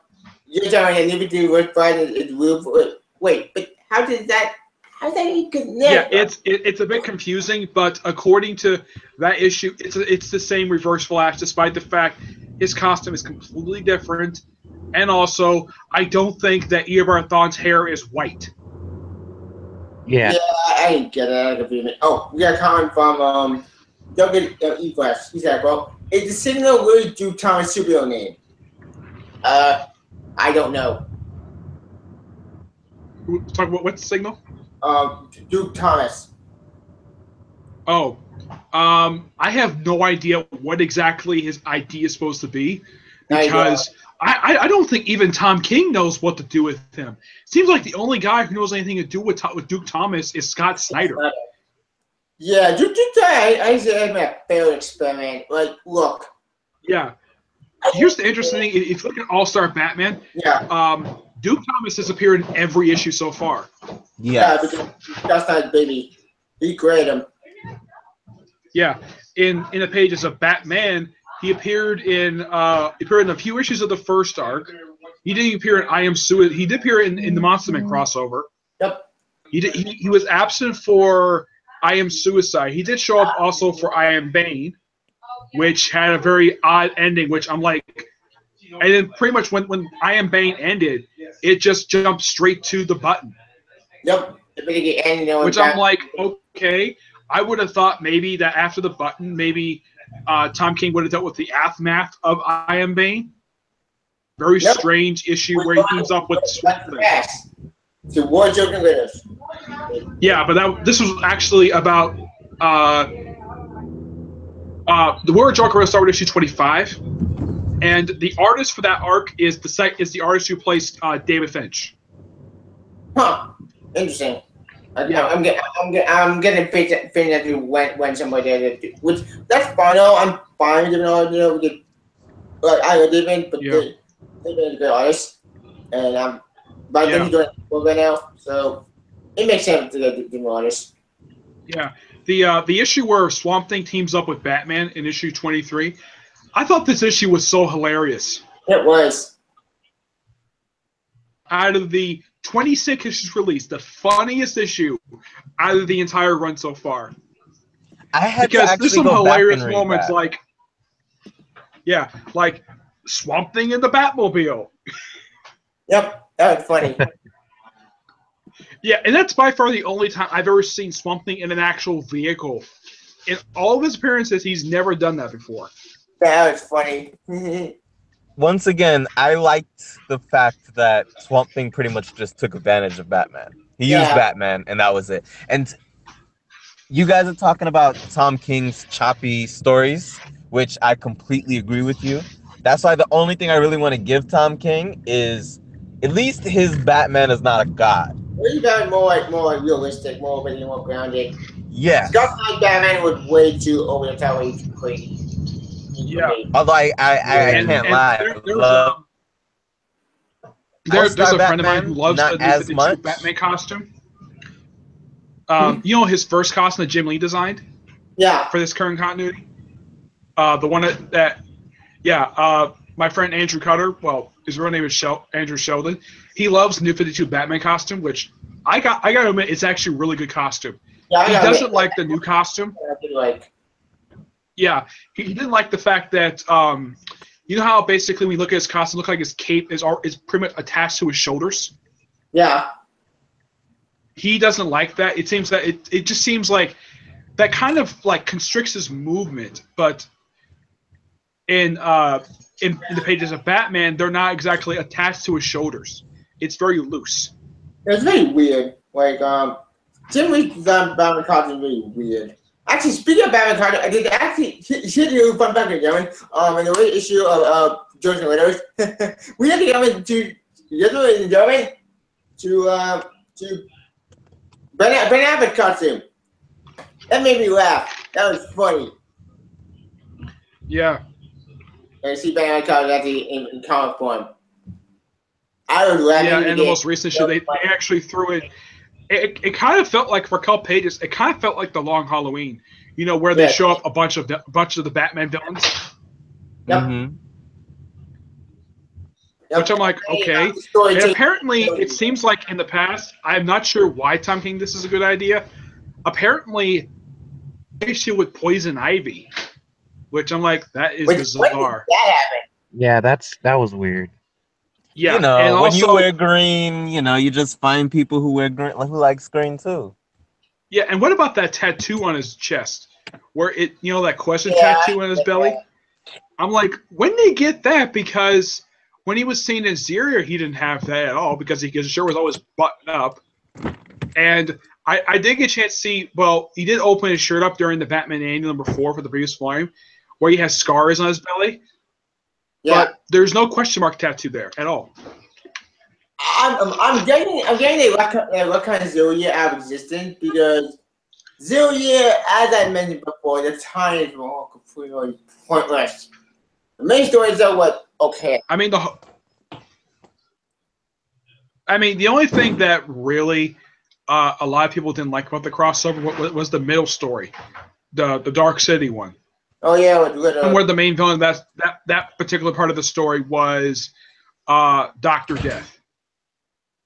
Who's Dr. Death? Never heard of him. He was the first reoccurring Batman villain before Hugo Strange, and he was bald. Oh, huh. Yeah, and for some reason they also made him into a Batgirl villain for some reason. If you look him up, his appearance looks a lot different than the way Greg Capullo designed him. Gotcha. I'll probably look that part later. Anyways, yeah. Back to the. I think we finished the button, did we? Yeah, we finished the button. Yeah. Right, one thing about the button, though, if I could say before we finish the button, is as we all know, it's a Batman and Flash team up, which was a great idea, and I like that DC's continued that. I just wanted to say that. Yeah, but for a lot of people, this crossover, just a reminder to put out there, yeah, we have not forgotten about this. And it was a good story. A lot of people can probably agree it's definitely a good story. It was not disappointing. And I think we all can agree that the final cover, the Flash 22, the cover was amazing. It was. I don't know who did the cover for that issue, but I love that they did a homage to Flash Comics #1. Yeah, Jason Garrick. Yeah, the very first appearance of Jay Garrick. There was no Flash. Josh Hayes didn't like the fact that on the cover, on the cover you have Batman, Flash, and the third circle is supposed to be Red Robin, and he's not in the issue at all. Wait, did a photo cover? I know about that.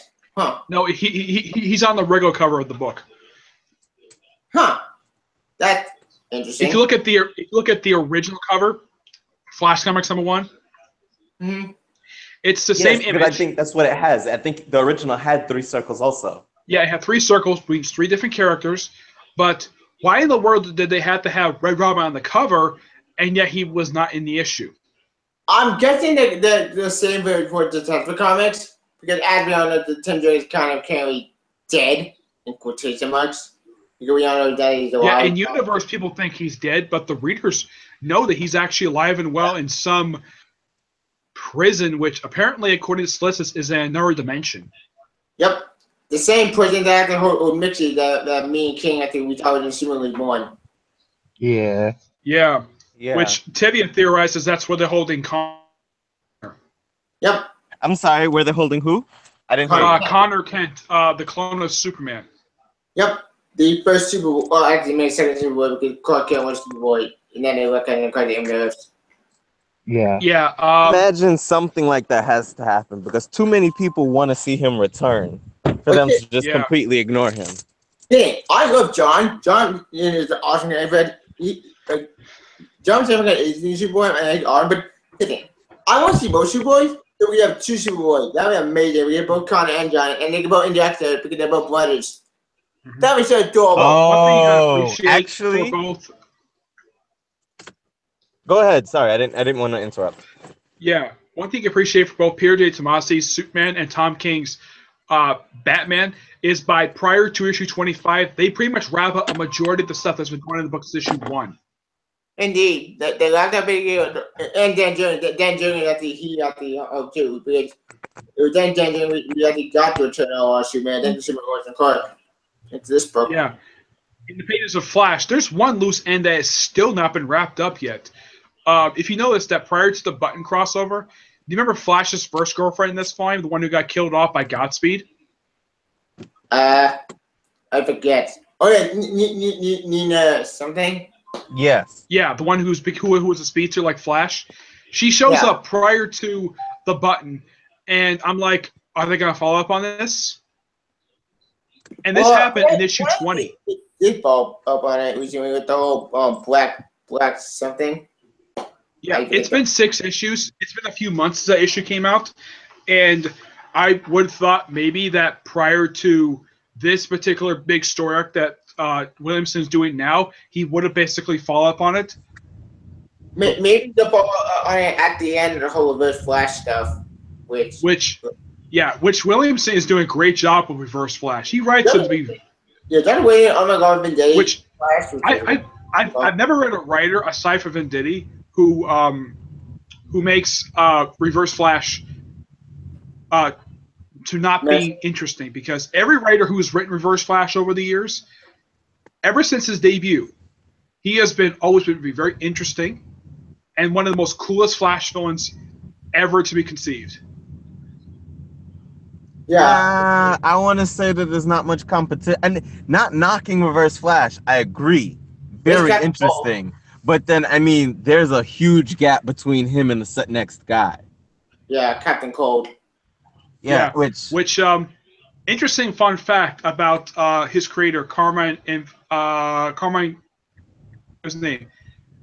Infantini, I think his name is. Yeah. It's not Falcone. It's they had a reference to his name as the name of a street in TV show The Flash. Huh. That's interesting. You know how basically I think it's Carmine Infantino. Carmine Infantino. He's the one who created Reverse Flash. He's the artist who created it back in the 60s.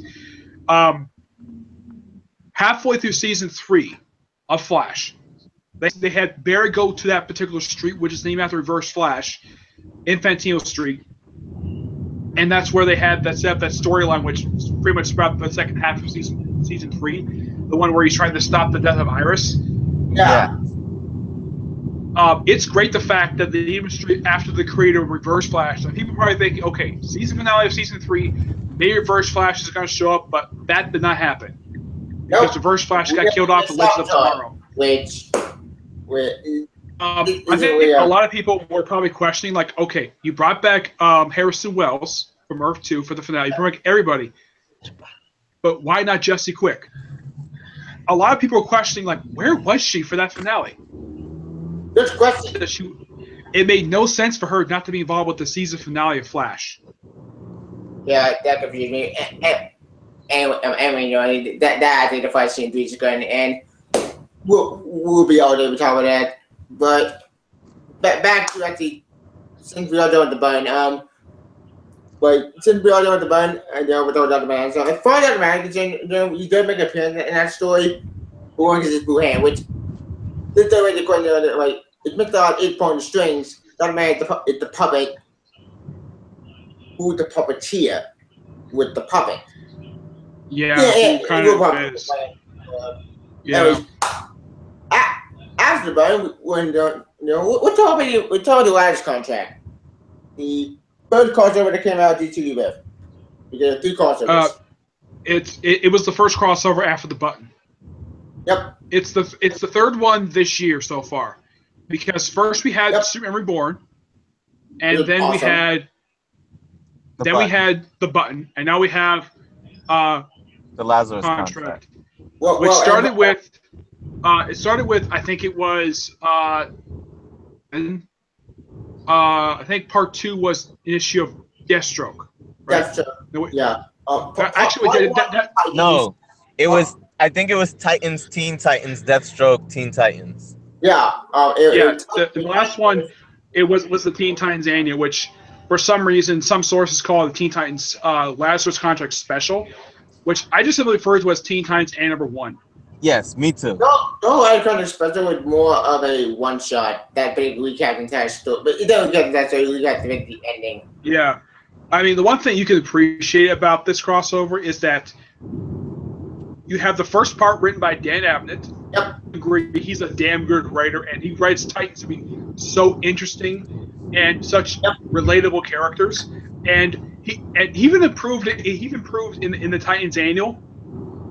And this is for this Titans, the regular Titans, that he can write the Justice League a lot better than Brian Hitch. Brian Hitch. Oh, that's a negative. Let's get to that for a second. I know that he did do an issue of Justice League recently. He did Justice League 24. Yeah. Which one was Justice League 20? Go ahead. Justice League 24 was the issue where they had Mira up here. The issue was teased. Basically, the issue itself takes place in the Watchtower. I think it's the Watchtower. It takes place between Aquaman 24 and Aquaman 25. Yeah. With Mira. Yeah, where he actually is recruited to join the Justice League.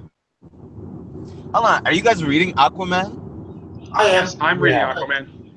Is it good? Mm-hmm. Yeah, it's really enjoyable. Okay. All right. Because that's why you never see Aquaman on my channel. I just don't read Aquaman. Aquaman is very interesting. Dan Abnett started writing him last year. Now, it's very interesting. You start to make it two kingdom. That's pretty cool. But Black Manta, was involved, but they grew some up. But they came in Teen Titans, which we'll get to that in a minute. We got Aquaman. We'll take the last contract. Okay. When this contract went out, I excited because I thought it was basically the Jewish contract. Turns out it wasn't really a sequel, it was more of its own story. And at the time, the story actually was interesting with the whole Deathstroke got to see his son. Which, okay, let's see how this plays out. And what we got, it was an okay story.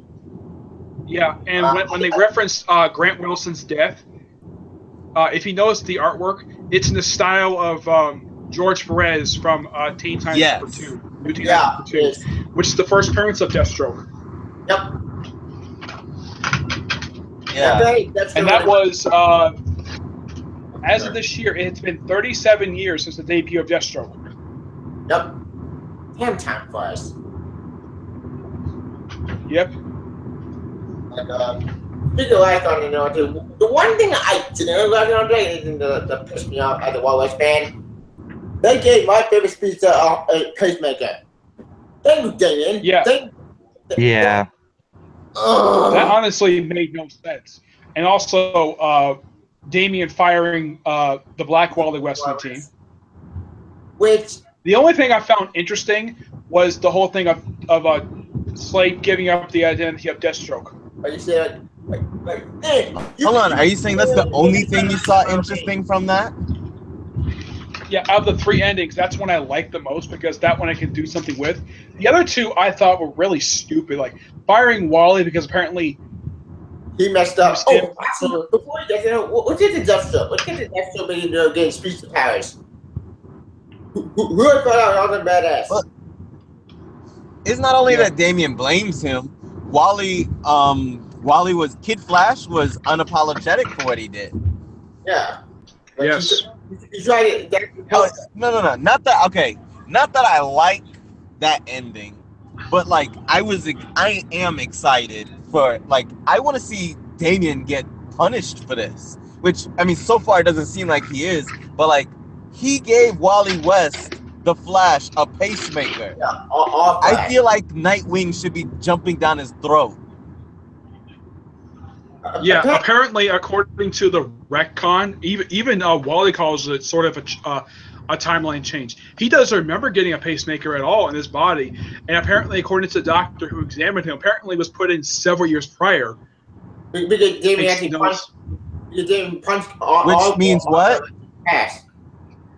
It makes no sense, the fact that he has a pacemaker. For one thing, anybody who has read the Wally West Flash volume, I know Tibia has. Yep. Stuff. There's no reference to him having a pacemaker. This is something completely out of the blue. No, yeah, I agree. I could have sworn it was supposed to be a retcon. That because It is a Damian retcon. stopped his. Yeah, so I'm not getting the confusion. Yeah, Damian stopped The his confusion heart is that pass. even in universe, Wally is upset by the fact that he has a pacemaker. Yeah, I'm Because, and then of course, yeah. Everyone and of course, right after this, should be upset that he has a pacemaker. That's what I'm saying. I want to see Damian get beat up or something over this. Okay. See, unlike you guys, I'm not just mad that it happened. I assume they're gonna fix it. I just want to see Damian get punished. Same. That's what I'm looking for. And what does Dan happen to do right after this crossover ends? He puts Wally in a relationship with Donna Troy. That made me laugh. That was funny. Yeah. I'll admit the love triangle was interesting. Because poor Roy. Yeah. The more drama. Yeah, and I noticed the cover for Teen Titans. I think it was issue 12. I believe it was the one where they have the aftermath issue of Lazarus Contract. Yep. The cover looks very similar to the old George Perez cover. Yeah, it does. It looks similar to the old George Perez cover from the new Teen Titans. You ever seen that cover where you have Kid Flash and Robin just diss their costumes and they walk away? Yep. I started in college. It's very similar to that. I'm drawing a blank on that cover. I don't remember. Yeah, I think it's like issue either. I'm trying to think. I think it might be issue 20. It's from the Marvel from George Perez, so you have to look it up. But it's the issue where Wally quits the team as Kid Flash. Oh yeah. No, I remember. It's in college retrospective. They showed it. Yeah. I don't remember what issue it is, but I remember that being an old Perez cover.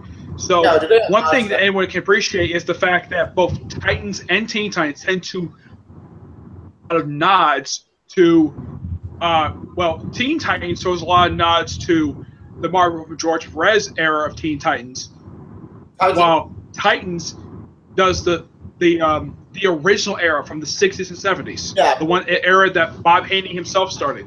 Yeah, with Aquaman, Dick Grayson, aka Nightwing, Omen, not even new for two. Omen was. There's like, it's quite strange for Omen. There's two different Omens. There's the one that worked for Harvest. Omen. Yeah. That one has never been explained of why in the world there's two different Omens. There's no explanation for that at all. Speaking of bringing back classic characters, Christian came out in Deathstroke with Omen, Terra. Yeah, Terra is back in the Deathstroke book. Yeah. The way she's drawn, why? She kind of looks like the way she's drawn like in New Teen Titan. Yeah, the way she's drawn, she looks kind of like Terra 2 from the 90s. Yep. You know, the clone of Terra? Oh, That's what she yeah, looks like. Yeah, because she had the cigarette in hand and the smile and everything. It was really cool. Yeah. The thing I didn't like about Lazarus Contract, although you mentioned the art style from George Perez, I hated seeing Who the that. heck is this guy? What the heck? I don't want Someone- to realize. What the fuck was that? Hello? I have no idea. That was bizarre. I mean, There was someone popped up on here basically, who basically came on here shirtless. Yeah. I'm like, what the heck was that? Yeah, that's Wait, really? I didn't even see do Hey, out of curiosity, can Timmy you and guys I. see my cam or not? Who? Can you see my cam? All Can I you see is me? your icon. Yeah, I see Okay, that. just check. No, all we see is your icon. Apparently, my webcam is not working for Google Plus for some reason. Yeah, you're looking. Yeah. Yeah, it's not even shut off. It's just simply not on for some reason. Yeah, it's weird. Google doesn't know what that Yes. is. Shit. Okay. Anyways, Yeah. the block I have in my mind possible. Like, sorry about that, folks. Yeah. That's what a weird thing I'm saying. Anyways, Oh, I'm sorry. What I was saying was the thing I didn't like about the Lazarus contract was the flashbacks to the George Perez art style. I yeah, hated seeing the retcon in that because I don't like the Titans cast being the original Teen Titans. I want to see Cyborg there. Yeah, So I just hated Cyborg, seeing the retcon without Cyborg. Yeah. But I'll be right back. wait, Cyborg. Cyborg's still missing. I just forgot that Cyborg is still doing his own book, which his own book, as I mentioned before in the discussion, I don't like his own book. It's so boring. Holy shit! It's boring my life. And I didn't read the latest Deathstroke, but I do know the reveal though.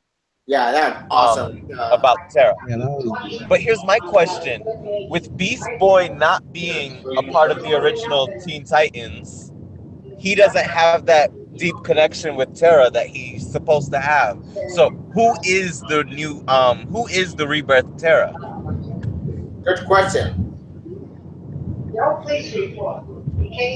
King, your opinion? I really have no idea. I honestly wish they would have reverted back to the original title. I mean, because I know the Judas contract technically happened, so that means she was a Teen Titan who betrayed them, but so she did not have that relationship with Beast Boy anymore. So she's just a random member who died. Yeah. But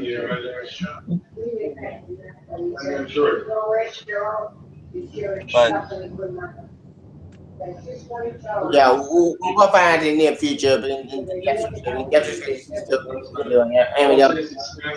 And another thing about the Judas contract, now that I'm thinking about it, that red con of the actual Judas contract seems weird because Rose has been a bad guy for a long time. So why didn't Slade pull out the Judas contract from a long time ago? Good question. You played the last contract. Apparently, you know, in this contract. Wait, actually, where is Logan? Oh, wait, we got Logan at the depth set. Doing his own team. I'm sorry? Who at his wife. I'm fine. Just running around. I'm back. All right.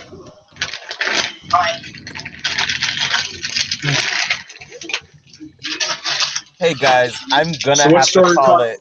I'm gonna have to call it end soon. Okay. Just to give you guys a heads up. Okay. Then you'll join us. Yeah, I mean, I got another 2 minutes, but I just wanted to give you the heads up. So I guess I'm here till we finish the Lazarus contract. Yeah. Which,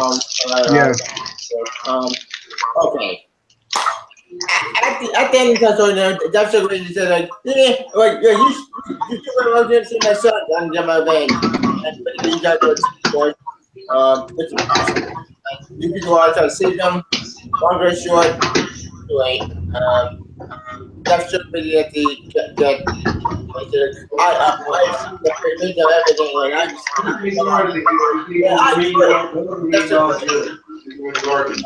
Hey, I'm hearing feedback from somebody. Not me. It's probably me.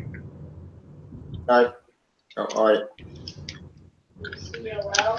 Colorado was next. Where? They're playing the Okay. Rockies.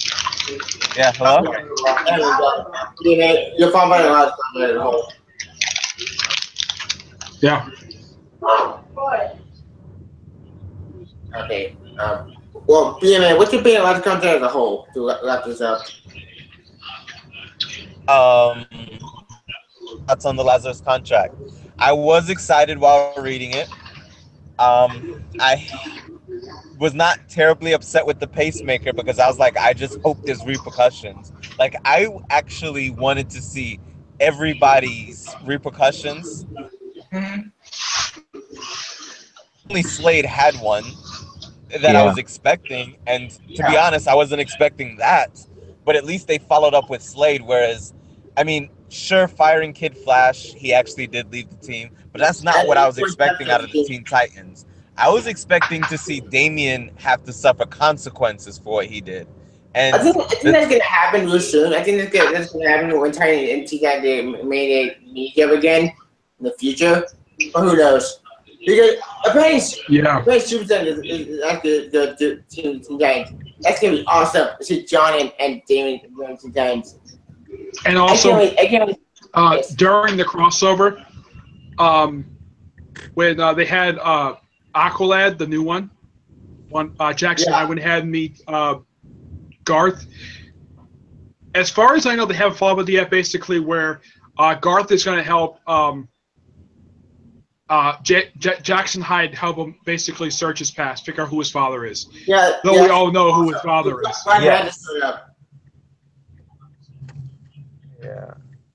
I think it's really neat the fact that Black Manta is still his father, which is really good on the part of Ben Percy. Indeed. Like Teen Titans Time, I mean, I think we're one of the best books DC, but both books are great. Rise Content, it was a good crossover. It wasn't the best crossover I wanted to be, but it wasn't horrible. It wasn't like the culling, which is awful. Yeah, that crossover sucked. Like this crossover, one thing that does have in common with the other two, it's only 4 parts. Yep, it was short and sweet. It's not very bad with that. Yes, it was. Yep. Anyway, so wrap up the last content, I think it was an okay crossover. Not the best, but not the worst. It was okay at best. Can find out what's your thought about the last contract? Yeah, I enjoyed it. It wasn't as good as the original, but it was still enjoyable. I agree with that. BMA, your thought about the last contract? I liked it. I liked it a lot. It didn't get bad to me until I read the aftermath. Then I got disappointed. Yeah, I agree. Like, it wasn't horrible, like the coloring was, but it was kind of disappointing. It was okay at best. Not bad, but not good. It was okay. Not the best crossover. It was a fun crossover nonetheless. Titans was pissed me off this much, like a sit-down crossover, which that's what was selling. I know there's a Marvel. It's which we'll say it's next time. Which from Marvel discussion. Yep. Teen Titans was one of my first comics, so it always makes me feel good to see a good Teen Titans story. So I get a little biased towards it. Indeed. All right. Yep. Trying to get to the main. What do you get the Batman medal? Because that is the recent story that's been happening recently. Yeah, I have I actually got this yesterday. I did not read that, and I have actually, guys, I'm gonna the Forge and the casting. Wait, Nick. I'm gonna head out. It was a pleasure talking to you guys. All right. All right. All right. Where could you find it? Oh, BMA Comics Con. Everywhere. YouTube, BMA Comics Con. Instagram, BMA Comics Con. Twitter, any of that. BMA Comics Con is where you can find me. Yep. Thank you for inviting me, Tevya. I appreciate it. Thank you, man. All right. Till next time, guys. Brian out. All right. Bye-bye. Bye. Anyway, okay. BMA Con, ladies and gentlemen.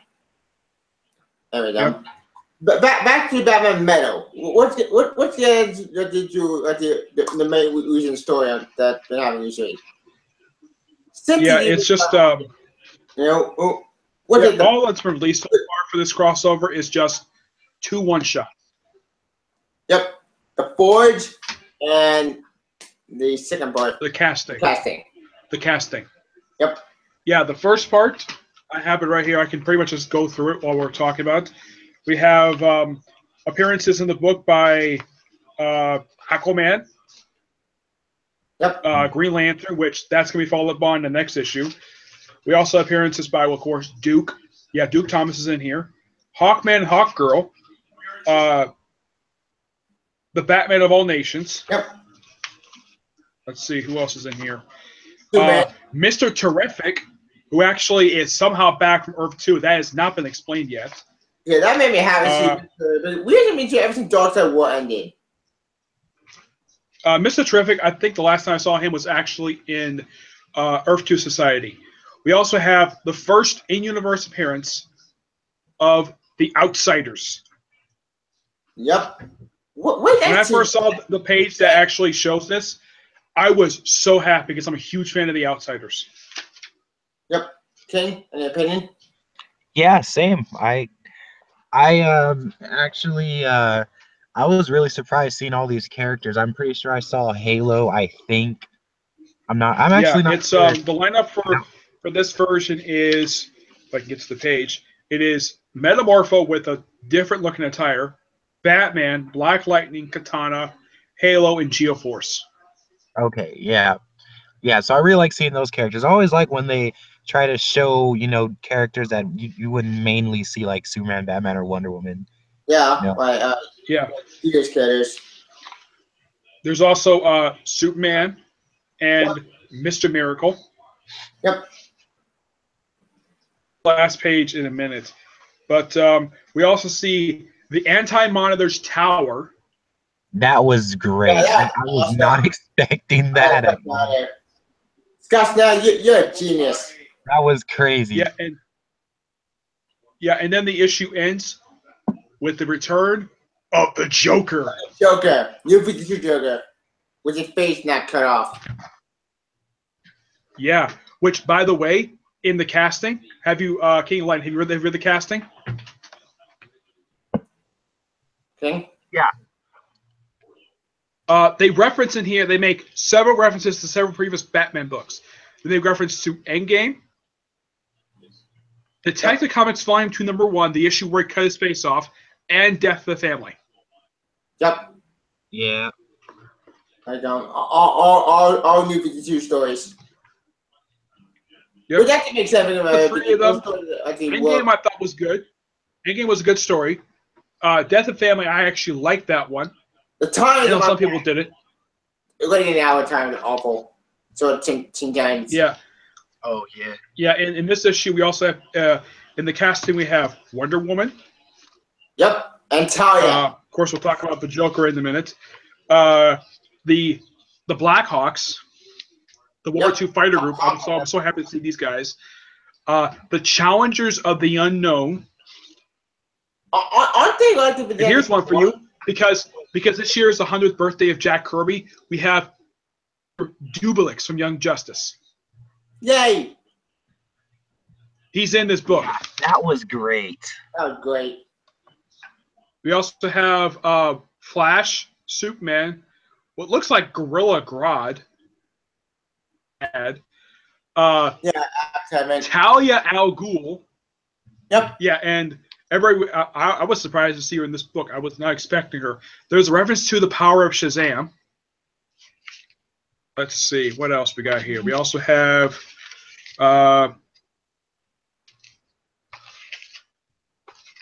I think that's it for appearances by characters I can think of. Well, the book ends basically with showing off in shadow the several different alternate Batmans. Yep. Wait. Apparently, Batman has seen the multiverse, and apparently they do comics connected to it. Which. Yeah. Okay. I kind of wish Scott Snyder would give him a code name already. I mean, he's had this suit for what, a year now, and he's not given a code name yet. Some people call him Yellow Batman or Bumblebee Batman. Bumblebee Batman. Nice. But I like the fact. Oh, and there's this page in here where this is the Joker right after Death of the Family, where somehow his face is normal, and Yeah. I don't know why. I think this is supposed to be Jim Lee who drew this page. I think He's stories butt-ass after, naked for some reason. And after Jim Gordon Batman crap. Yeah, which the Chad Batman suit showed up recently in In Detective Comics. That made Yeah. me laugh because that was so funny. You could take that, Charlie Batman. No one likes you. You made a robot with a emoticon. Yeah, but there's some things about the Chappie Batman era that weren't exactly resolved. Like the whole thing, Mr. Bloom. Yeah, he's a loose end, has not been tied up yet at all. The only thing that has been wrapped up was that quick arc that Pierre de Tomasi did prior to Rebirth, the one where was investigating the serial killer who was putting the faces of famous people on dead bodies. Hey, that was weird. I didn't get that. Yeah, but at least that story was concluded. But as for the whole thing, Mr. Bloom, he has never been captured. I thought Mr. Bloom got blown up. Wait, that's another Mr. Bloom. Aren't there Yeah, two he Mr. got Bloom? defeated, but he wasn't, let's say, captured. Like, there's at one point where they were going to mask the while, and that never went anywhere. Yeah, it went nowhere. I guess no one cared about Mr. Bloom. Mr. Bloom was a weird villain. Like And also for some reason, and they've not explained this, when they introduced Mr. Bloom, apparently it's implied that he killed the Penguin, and then you see a Penguin pop in their book, he's perfectly fine. Probably in Batgirl's book. No, actually, this wasn't in Batgirl. This was actually in, I think at the time this came out, I believe Catwoman was still crime boss of Gotham. Mm-hmm. Oh, yeah. My bad. Catwoman book. That didn't last too long. That only lasted, 12 issues, and then that's it? Huh. It only lasted a year. Only Black Cat. It only lasted 1 year, and that was it. At least DC make him a thief again. Which, what can Marvel do to Black Cat? Why? King, you open it. Yeah. King? Oh. Yeah, I gotta go, man. You gotta go? Okay. Yeah. Alright, then you join. Oh, wait, King, what do I do? Before you go, you should probably say the outro. Oh yeah. Yeah, on YouTube, King of Thunder, and Twitter, I'm there, Phantom Media 616. So yeah, I'll be either or. But thanks for having me here, man. Anytime, man. They're gonna join us. See ya. Bye-bye. Bye. Well, I'm sure you probably read the recent issue of Action Comics where Supergirl referenced the first arc of her of the current volume where she says, "Yeah, you're not the first cyborg Superman I fought." Yeah, that was awesome. Yeah, which it'd be interesting though if her father met Hank Henshaw. That would be really cool to see both sides of Superman. Actually, speaking of Avengers, we ought to get Avengers to try Superman. Again, blank. You ever notice though, whenever he appears outside of his own book, he only shows up in Superman or Action Comics. He doesn't show up anyplace else. I didn't notice that. Huh? Weird. I noticed that in his book, they for the Justice League of China, they have their own versions of not only Superman, Batman, and Wonder Woman. It's also their version of the Flash, who's a woman. Yep. I'm like, okay, I guess they must have borrowed the idea from Justice League 3000, where the Flash is a woman. I'm waiting about Batman Beyond from Angelica Beyond books. Yeah, which I don't think they've explained who she is, but it's interesting they have one. But I think the one character as a fan of Danny O'Neill, I was so happy to see his character, Ai Chang. Yeah. Making his first appearance since of Deathstroke when Tony S. Daniel did it. That was Ai Chang's last appearance prior to this series. Which it makes sense he appears in New Superman because he's a Chinese character. Yeah. Which why not? And I don't know who thought this was a good idea. one of the issues where it ended with the cover of the original Detective Comics #1. Yep. I'm like, okay, who is this guy?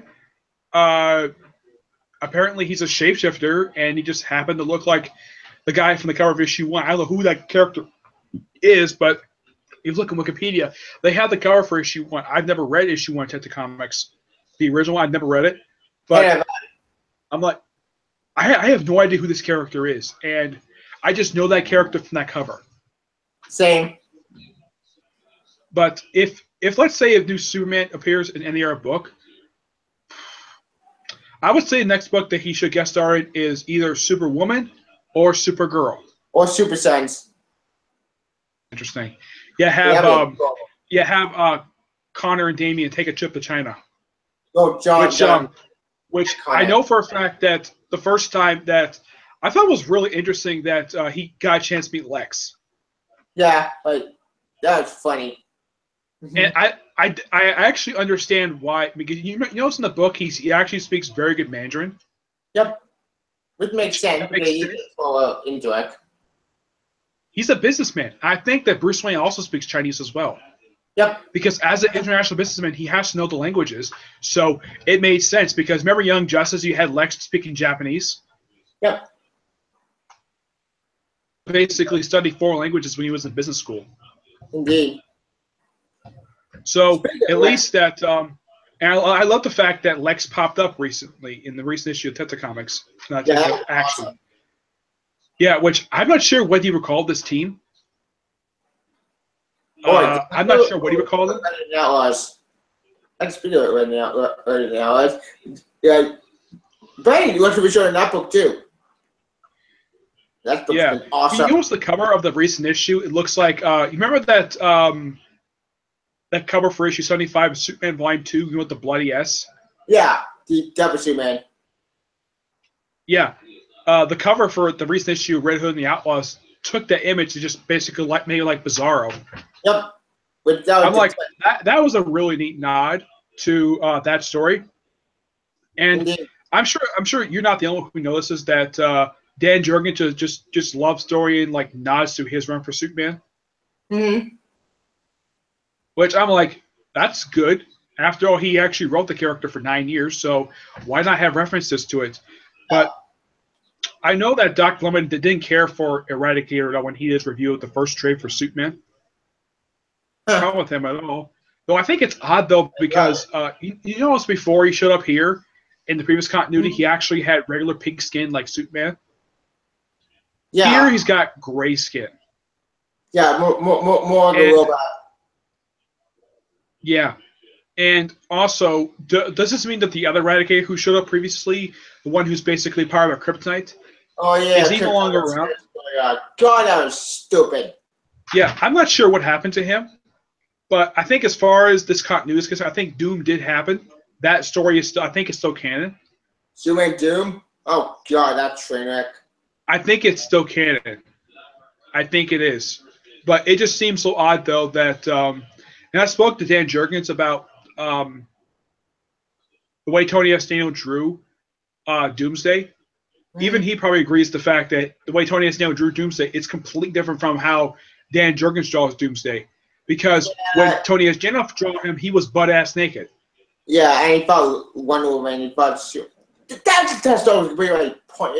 Yeah, but even also whenever when Dan Jurgens had him basically show up in the first arc of this run, he's wearing shorts. Basically, he has his original look from his debut, back from Superman Man of Steel number 18. Mm-hmm. Jurgens himself, he's the creator of Doomsday, because he actually was one who conceived the character, despite the fact that he didn't write the first appearance of the character. But he is basically the character. It's kind of the same thing with Neil Adams and Man-Bat, because Frank Ribbits had really nothing really much to do with the creation of Man-Bat at all. And stuff. He is the creator of Man-Bat, just like how Dan Jurgens is the creator of Doomsday. Yep, indeed. And I can understand that. Yeah. Actually, this Dark Edition actually contained the issue 52 of Justice League. Yeah, I noticed that second volume of that. Is that the deluxe edition you got? Yep. About an Amazon. Which I think that's what the first two. I think that's like what the first two volumes combined. Yeah, and I think contain issue Justice League, issue 52. Yeah, I noticed that they did that because Jurgens wrote the issue. But it seems so odd though that and even you agree with this. Why in the world put in the second volume? Why not put in the first one? Because it's a prelude to that run. Good question. I went on myself again. I have to own the first trade. Does the deluxe edition start off with Justice League 52 or the issue the first issue of Action Comics? Actually started with the first issue of Justice League, issue 52. Okay, because I think that was really stupid on the part of DC not to put Justice League 52 in that first volume for Action Comics. Yeah, the first trade, which I do. One thing I can appreciate Jurgens for doing for Action Comics. Okay, he starts off with a big arc, and he's done something people have wanted to see in comics for years. Do like 1 or 2 part stories. Yep, and which I support 100% because Superman did too. Yeah. Let's see. I don't think Batman has done that once, where they've had 1 2-parter. The crossover just a 4-part arc. Where it's not part of a major story arc is with that issue where was the 2 issues prior to issue 25, 23 and 24, where those 2 were standalone issues. Yeah, with the Swamp Thing and I forget it was. Yeah, 24, which pretty much wrapped up pretty much everything that's been going in the books issue 1. I'm pretty fun with that. Which I get the reason why Tom King did that, because he needed to start some new stuff, and the whole thing with Gotham Girl was a loose end from like the end of the first arc. And I'm kind of glad the fact that loose end was wrapped up. Same. I read that too. We Gotham Girl is such an interesting character, and one thing I do hope Tom King does is I'm hoping Tom King had Jutai and Gotham Girl maybe have a relationship. That would be pretty cool. I wouldn't have a problem with it because it will kind of remind people of Luke Cage and Jessica Jones. Yep. The only difference is Gotham Girl's got super strength, and Duke Thomas is basically a normal guy in a suit. Well, not exactly. According to Metal recently, apparently he's a Metal human now. What? Yeah, that confused me. I don't think Tom King is going to kill her off because he's developed this character so well. I know he killed off Gotham. Yeah, Gotham. He killed off like 5 issues into his run, which I'm like, okay, I get the fact he's supposed to be sort of a pseudo version of Superman, but more psychotic. Yeah, I don't get why he had to kill him for. I'm guessing he did that because 1, he's using life force. 2, he was too insane to the point that no. And he died in battle with the Justice League. Yep, and 1. Yeah, and one thing you can appreciate for I Am Bane is I love the references to Nightfall. Same. Like bringing back Bane's henchmen, which I don't think people have seen since Nightfall, like Bird. And pretty much, I know those characters are also in the Bane Conquest series. Yep, indeed. Which you gotta appreciate the fact that Chuck Dixon is writing that series with Graham Nolan. Which I'm kind of like, I know people tend to think of basically that Chuck Dixon and Graham Nolan created Bane, but Doug Moak also created Bane. That's true. Which, if you notice, when was the last time you saw Doug Moak on a recent book, on any comic book at all? It's been years. So I forget. Yeah, I don't remember the last time he's been on a book because he's like one of those writers. I do like his writing style because I think he's interesting. I mean, yeah, he's written Batman for years, but non-Batman stuff. A lot of people will tend to think that his non-Batman stuff for DC is not very good. I disagree with that because I thought his Spectre run was really good. Spectre, I think, was very good. Wait, is it after Rebirth or did before Rebirth? No, this was back in the 80s. The volume that lasted for about 24 issues. This is before Crisis on Infinite Earths. Gotcha. I did pre-Crisis. Yeah, he wrote the whole run. And I was not surprised to see Batman guest star for an issue because, well, it's Doug Moak. You can't have a book written by him without Batman in it. Oh, I'm speaking of Sylvania stuff, and Trenny actually represents Silver Age with the yellow suit Batman. Yellow suit Batman. That was funny. Yeah, but yeah, and I thought it was odd though that issue 7-8 written by Colin Bunn. It was Which all seems a bit head scratching. good. Trenny Mommy is another good series, but yeah, I noticed he took up. I think he's writing a new book right now for DC. Remember which one it is? I don't know which book he's writing. One. Yeah, I kind of forget too. The one book I was kind of surprised to see the creative team change was Superwoman. After only 8 issues, they changed it from Phil Jimenez to whoever's doing it now.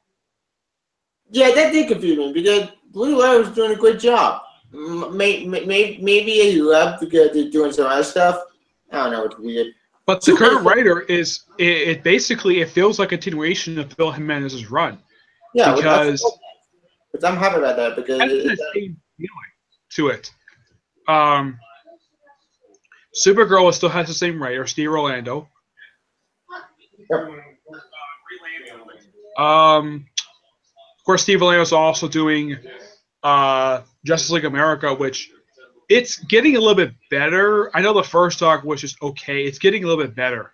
Yeah, Justice League America, I'm the mixed bag. It's not awful. It's way better than Flying Hits and Jetty, which oh god, Flying Jessica could be a trainer, and before I was hoping to get King Fun and being made opinion on that, but they left. But I have to agree, Jessica is gonna be train wreck. Like, what the fuck am I reading? This book is confusing. I kind of wish they would take Hitch off the book and put someone else on it on a permanent basis. Not have people just do one issue. Just have a regular writer. Or put the who was the give Shooter Squad? Justin Wilson. Put him on that book. Actually, he wrote Justin all my fans Shooter Squad. Then the actual writers, and actually Brian Hitch and the kind of like Shooter Squad. Shooter Squad is still a good book though. Do you know who would be good enough to write this version of Justice League? Grant Morrison. I support that. Because he's written Justice League before, and let's see, I think I know he's doing that one series. I don't know which company it's for. It's Grant Morrison's 18 Days. I don't read it. I have no opinion on the book. I haven't heard anything about it, but it's like his only book he's doing now. I know he's supposed to do Multiversity 2. Yep. I haven't heard anything else he's doing right now. I don't know. I heard he's doing some indie books, but that's fine. Which, if he would come back to Justice League, I think a lot of people are very happy because I think people who still love his run for Justice League. Yeah. Because the book interesting. But that would be good. That would mess. Yeah, and I've met the artist who collaborated with him during his run, Rags Morales. Nice. He actually enjoyed working with Grant Morrison on that run. Huh. Interesting. Yep. Anyways. Let's see. Let's see. Wonder Woman. Green Lantern. The Green Lantern books is both still very good. Yep. One of them is still great. I have to look at one of the greats. Yeah, Venditti, I think, is doing a great job with Hal Jordan and Green Lantern. Yeah, I don't think it's amazing. Holy shit! The first story was awesome. Sinestro's Law. This guy, Hal Jordan. Have you noticed though for Hal's Rebirth costume, he's gone back to his pre-Flashpoint look. But thank God for it, because that DCU stuff was garbage. Like, what the? Who killed when I get stuff with idiots? Wait, that was the notice though that Guy and John Stewart had the same. They didn't change their costumes. Yeah, Guy was awesome in his story. Yeah, but so he's still like after all these years, he's still his Green Lantern suit is still exactly the same. It's been the same since I think the 80s. It has never changed. Which I appreciate. I appreciate. Was for PJ Tomasi's one for Green Lantern Corps for keeping him in that costume. Huh. And also, I gotta appreciate Venditti for doing this. For John Stewart, he's not an idiot. Yeah, thank God. And I think it's a good idea for him to lead the Corps, not Hal, because Hal is just, well, Jeff Johns basically, well, his favorite. Yep. And plus, he's doing a lot better job than Hal Jordan did as leader of the Green Lantern Corps. Indeed.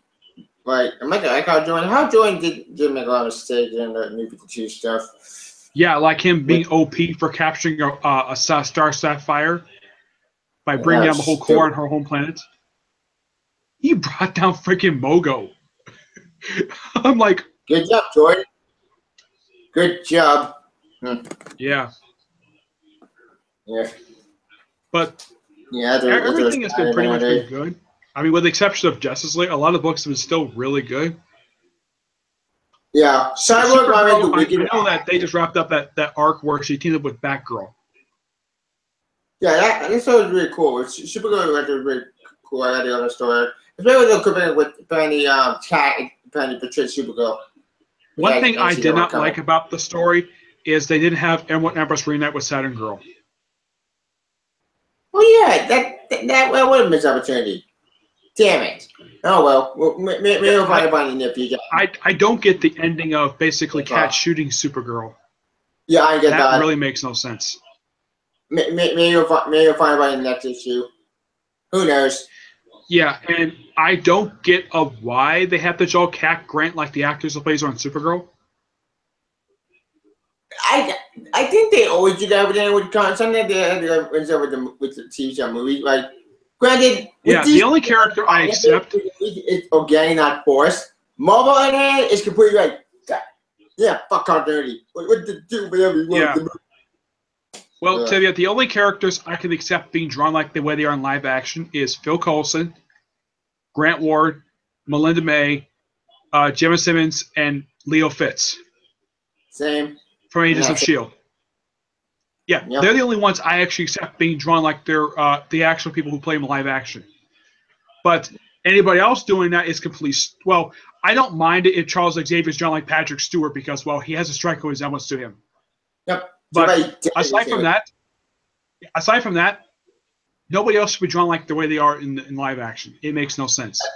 I mean, let's say Arrow.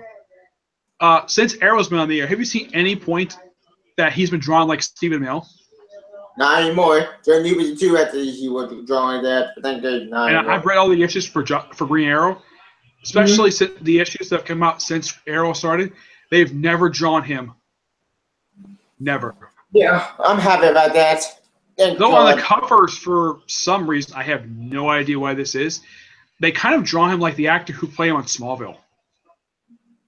Yeah, I'm fine with that. The actor put it was pretty good. Yeah, and a lot of people now, even yeah, I gotta agree with the deal. Basically, when it comes to Green Arrow and getting rid of his goatee, that was a mistake. That was a mistake. Just like how, like putting Nightwing in red and black instead of blue and black. But you might teach him change look. God, yeah. Which his current look is basically like his third costume, except his gloves are different. Indeed. I think that's the only thing else really. I think the only difference is that he has boots. He has a blue line thing near like the bottom of his shins. I'm fine with that because aside from that, it's the same costume, just with a few alterations. It's basically, you might think of it as a variant of his third costume. Kind of like the Arkham Knight costume or Arkham City costume. Yeah. And even you agree with this. Why in the world was it during the Jewish Contract movie? Why did he have to wear his New 52 attire? Yeah, in the previous movie, he was wearing the blue and black. He was wearing blue and black when he was last seen, and yet in Jewish Contract, he's wearing his New 52 costume. Yeah, which really makes no sense. What's the point? I don't have a problem with his costume. I mean, yeah, the lines were unnecessary, but it was an okay costume. Though I thought it was odd, though his eyes were red. Yeah, even you agree that was odd. I don't know why the artist thought that was a good idea. And also, his mask was technology, which I'm like, that's odd. It's more armor. I get maybe Batman's mask being like that, but Nightwing's mask has never been technology. Never. In the long history that Nightwing has had his mask, it's never been technology. It's just a regular mask with just white lenses to cover up his eyes. Yeah. What time It's I always see been. the one thing I did with Arkham Knight, but that's because it's a DLC mission, and I'm fine with that. So that's about it. That you actually see his eyes in the game. Yep. They do that for Batman as well. Yep. But I get the fact that in video games and live action, you get a chance to see their eyes. Yeah. But in comics, that is unnecessary. Like, Good. you ever seen the panels for Fortunate Son? Yeah, I just saw in called review of it, and yeah, I agree. I'm like, everyone's pointed this out. Why in the world can we see their eyes? Because they're supposed to be whited out, and yet we can see their eyes. Yeah, that's really stupid. I don't get that logic. Yeah, I get maybe the Batman. You ever seen the covers of Batman 66 where you get a chance to see their eyes? Yep. Makes sense because it's an adaptation from a TV show. Yeah, So, it's 966. Yeah, if it's an adaptation of something from live action, that's fine. But if it's in universe, it's unnecessary. Agreed. I mean, the only character I can think of who wears a mask, the only characters who wear masks, you actually see their eyes are Batgirl. Batwoman. Batwoman, no. Actually, her eyes are whited out. Yeah. I'm trying to think, though. Let it either way now too. Yeah. I'm trying to think, though. Was there any other ones? Count. I know Riddler does. Riddler, you get a chance to see his eyes whenever he wears a mask. Not true. The Black Mask. Yeah, Black Mask does occasionally do that, though. You have to agree that the whole thing with his mask having a zipper on it, that was stupid. Yeah, that was Scott O'Dell. So, but you know what? Scott O'Dell, I think his dreams are good and Alan's still a great book. That book has been saved from bullshit because when that book started all with rebirth, it was great. Which that is an amazing one. I never expected the book to be good. But, the way the mask looked, Black Mask, actually, the mask he was wearing for the past year, it kind of reminded me of a Dominatrix mask. Yeah, it did. Like it's like he walked out of an SNL club. Well. Yeah, and then he takes off. Oh yeah, he has another mask underneath it. I'm like, oh yeah. Did you know, Estelle, that first arc for Red Hood and the Outlaws was coming at the same time as the first arc for All-Star Batman, where Black Mask was in it? I didn't notice that. Huh. Weird. So I think it's odd that they're ending All-Star Batman. It's only 14 issues. I get why they ended it. It's because, Miller's coming out, and that's Scott started like grand opus. So maybe also Batman was good, but he ended up with the issue. It could end. Did you hear about Ben Affleck's movie script for the Batman being scrapped? I heard about that. Like, that's depressing. Yeah, that makes no sense at all. I mean, why would they scrap it for? It makes no sense. I mean, Affleck himself is a good writer when it comes to writing scripts. Why would they scrap it for? It makes no sense. Maybe they scrapped it because they want to do something else. I don't know. I don't get it. At least the Affleck is, as far as I can tell, I think he has not been taken off as a credit for writer for the Batman. So maybe it's time to scratch. Yeah, but I think that right now, I think he's the only thing of the four. He was originally listed as starring in it, directing it, producing it, and writing it. Yeah, but he's not directing anymore. As far as I can tell, he's not directing anymore. That's Matt Reeves. Matt Reeves is directing it. Which is awesome. I mean, he's directing War of Planet Apes. He's awesome. I haven't seen the recent Planet Apes movies. I need to see them, but I don't have a problem with that. But WB going with their the current person who they're trying to look at to direct Suicide Squad. I do kind of agree. It's kind of a bad idea. I would have loved if Mel Gibson directed because he's a damn good director. Same. I mean, this guy won an Academy Award for Best Director for Braveheart. And yet they passed him over. The World War II movie that came out last year. What was he? Was nominated for that as well? I think so. I forget the name of it. I know that the previous director, David Finch, the guy who directed the first Suicide Squad film. Yeah. You remember his name? David. I forget. Yeah, I know his first name was David. He directed the World War II film Fury, and that came out exactly almost 1 year before Suicide Squad. Yeah. I saw it. It was really good. So at least he knows how to direct a good movie. But oh yeah, the guy is also making. He's also doing Harley Quinn, the Gotham City Sirens film. That should be interesting to see. Yeah, which I would have liked it if Debbie went with Mel Gibson because he knows how to direct the. I think he has directed ensemble cast before, so it wouldn't be too hard for him to do. But I don't get why he passed on it for. I think I know why. I think Mel Gibson didn't know what to do with his own stuff. One way than wonder, yeah, whatever. True, either probably a quite the fuck. Who knows? Yeah, but if James Gunn wasn't tied up doing just Guardians of the Galaxy 3, he can do Suicide Squad. I agree. And we don't. We're way off topic. Yeah, I know. As for a lot of the other books, Deathstroke is still really good. I'm enjoying Deathstroke for what it is. I even like the issue where they brought back the Creeper. Yeah, it will make Taylor. In his original look, in his original pre-Flashpoint look, I didn't have a problem with the retcon they did for him in the New 52. I didn't have a problem with that. It was fine. You know, the whole thing where he kind of transforms, where Jack Wright turns to the Creeper via sort of like a werewolf transformation. Yeah, that was weird. I didn't get that. No problem with it. I thought it was fine because he's still the Creeper, and that's one thing I can appreciate. People who write the Creeper, and the Senti writing him in the Katana series, it's still the freaking Creeper. He's still insane. Despite the fact his origin story is different, but it's still the Creeper. I even appreciate when Chris Priest brought back. $6. Yeah, I know Marvel Legacy is going to be $6. That's what stupid. The hell, Marvel? Ugh. But at least that I think they learned a lesson. What happened with Amazing Spider-Man 25? Don't charge $10 for a freaking comic book. Yeah, that pissed me off. Like, what the fuck? What? I didn't even pay for that book. I read that. Where are you going? I read it for free. I read it for free online. Same. But $6, okay. I know DC's done that before. Charge $6 for a comic book. They did that for trying to remember. I think they did it for the previous one for Batman. I believe it was for issue 25.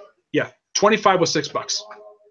That's fine. That's final because of the anniversary issue. Wait, it didn't do right? It's not preview to do. It's New 52. It's the one. It was during 0 year. Yeah, during 0 year stuff, which I didn't care about that much. I skipped that book. I read it. I enjoyed it for what it was. But at least it ended nicely. And one thing I did not appreciate for Batman 44, because it takes place after 0 year, not during it. Mm-hmm. I know that War Joker also takes place after 0 year, but it's not during it. Yeah. But as for how long period of time it's been since 0 year, during War Joker submittals, I don't think it's stated exactly how long period of time it's been. Yeah. It's not during it, because if it was during it, the Riddler would be doing his stuff that he did during 0 year. Yeah, somebody after 0 year, but thank God for it. Yeah, and what's that book? Yeah. Deathstroke. Deathstroke, I think, is probably one of the best books for all the solo books. That's not one of the big name books, because the character, and Christopher Reese is doing a great job with the character. Agreed. I mean, not only bring back the Creeper, he brought back Raptor from Tina Celia's Nightwing, which I think for a lot of people they're very happy with that. Yeah. He brought back Power Girl, made her a supporting character. Not like with the Power Girl went back over too. Yeah. What is your opinion of the second Power Girl? I like it, but then quite good once she was bored as hell. But she has similar powers to the original Power Girl, but she can grow giant size. Yeah. Which I get kind of the reason why they did that, because Cassie Lang is basically popular at Marvel. That's true. Let's just give a character who has, and as far as I can tell, I think she's the only character, only superhero who can go giant size. Because can you think of any other superhero at DC can go giant size? Well, there's Atom Smasher, but in the current continuity, aside from Power Girl, can go giant size. Yeah, I got nothing. I know Giganta can, Yeah, Gigantic. but she's a villain. That's what it is. She's a villain, not hero. Yeah, but as for heroes, none. I got nothing. Well, the Atom on Legends of Tomorrow grew giant size once. Yep, that's what it is. Something he cannot do in the comics at all. Ray Palmer has never gone giant size at all. It's kind of the same thing with Scott Lang in Civil War. Yep. Not go giant size. Yep. But that was awesome in Civil War, at least for the movie. I'm trying to think of any other good comics. I know Detective is still good. Blue Beetle's good. Time Beyond's good. Blue Beetle was proven to be very interesting, especially throwing in not only, Jaime Reyes and Ted Kord, but also throwing in Dr. Fate. Yep. And Dan DiDio's Olmec. Yeah, I didn't see that one coming. I didn't expect him to come back. Yeah, last I saw him was in Suicide Squad. This time a lot more interesting than last time. Yeah, which the last time he was seen was actually in Suicide Squad during the Forever Evil tie-in. Oh yeah, I never read that time. Was it good or bad? Yeah, it's actually not bad, but if you look at Olmec, in the entire time he's been around, he's only appeared in his own series. He appeared for the last few issues. Yeah, he appeared in Justice League International during the last few issues in the annual. And then he appeared in Suicide Squad, and now he appears here. And that's it. That's all he's done. And Jay only has to put her eyes in, dude. He didn't put her eyes in Yeah, but at least Brother Eye is not causing problems like he was previously. Yeah, thank God. No, I'm trying to think. Oh, did you know still that Jan DeMatteis is basically Keith Gibbons' co-writer on Blue Beetle? I didn't know that. Interesting. Because thank Grandma. I enjoy that simply because these two work great together. They have such good chemistry as writers. Because these guys did the Justice League International book, the one which basically everyone really enjoys. Despite the fact I do kind of agree with their misinterpretation of Blue Beetle. Yeah, that pissed me off. It was still a fun book. It was still a fun book to read. It was interesting, and it was kind of semi-serialized for their 60-issue run they did. Yeah. And the only other books they've done together are, aside from Justice League and the Justice League / JLI / Justice League America was Justice League Europe. They did I Can't Believe It's Not the Justice League, aka the group is called Super Baddies. Mm-hmm. Which is of JLA Classified, the Justice League 3000 and 3001, Scooby-Doo Apocalypse, and now also Blue Beetle. Interesting. And that's just their work together. Yeah. Let's see. I bet you think it's odd, though, that books like Aquaman, Cyborg, and Deathstroke switch from bi-monthly to monthly. Oh, also Super Sons. We got Super Sons. Yeah. Super Sons, I think it's been interesting. It's my other favorite especially book. introducing. I don't know if you agree or disagree that Kid Amaza was not a good villain for him to start off fighting against. Kid Amaza, my villain, was a really weird villain. He wasn't awful, but he was very psychotic. More insane. Yeah. But as far as I can tell, Tomasi is still writing Super Sons, but I don't think Phil Jimenez is on the artwork anymore. They changed artists after the first arc for some reason. Well, that's depressing. I love that artwork. It's so cute. Yeah. Yeah, I'm curious though exactly when is Superboy supposed to join the Teen Titans? I think he joined in issue 6, I think, because the last issue was hang on, I'll check that. 12. But there's still one other character that really needs to join Teen Titans. Connor. Cassandra Sandmark. Yep. Oh yeah, one to go. Yeah, one to go. Yeah, because last I saw her was New Talent Showcase. Yeah, where's she been? We haven't seen her since the special last year.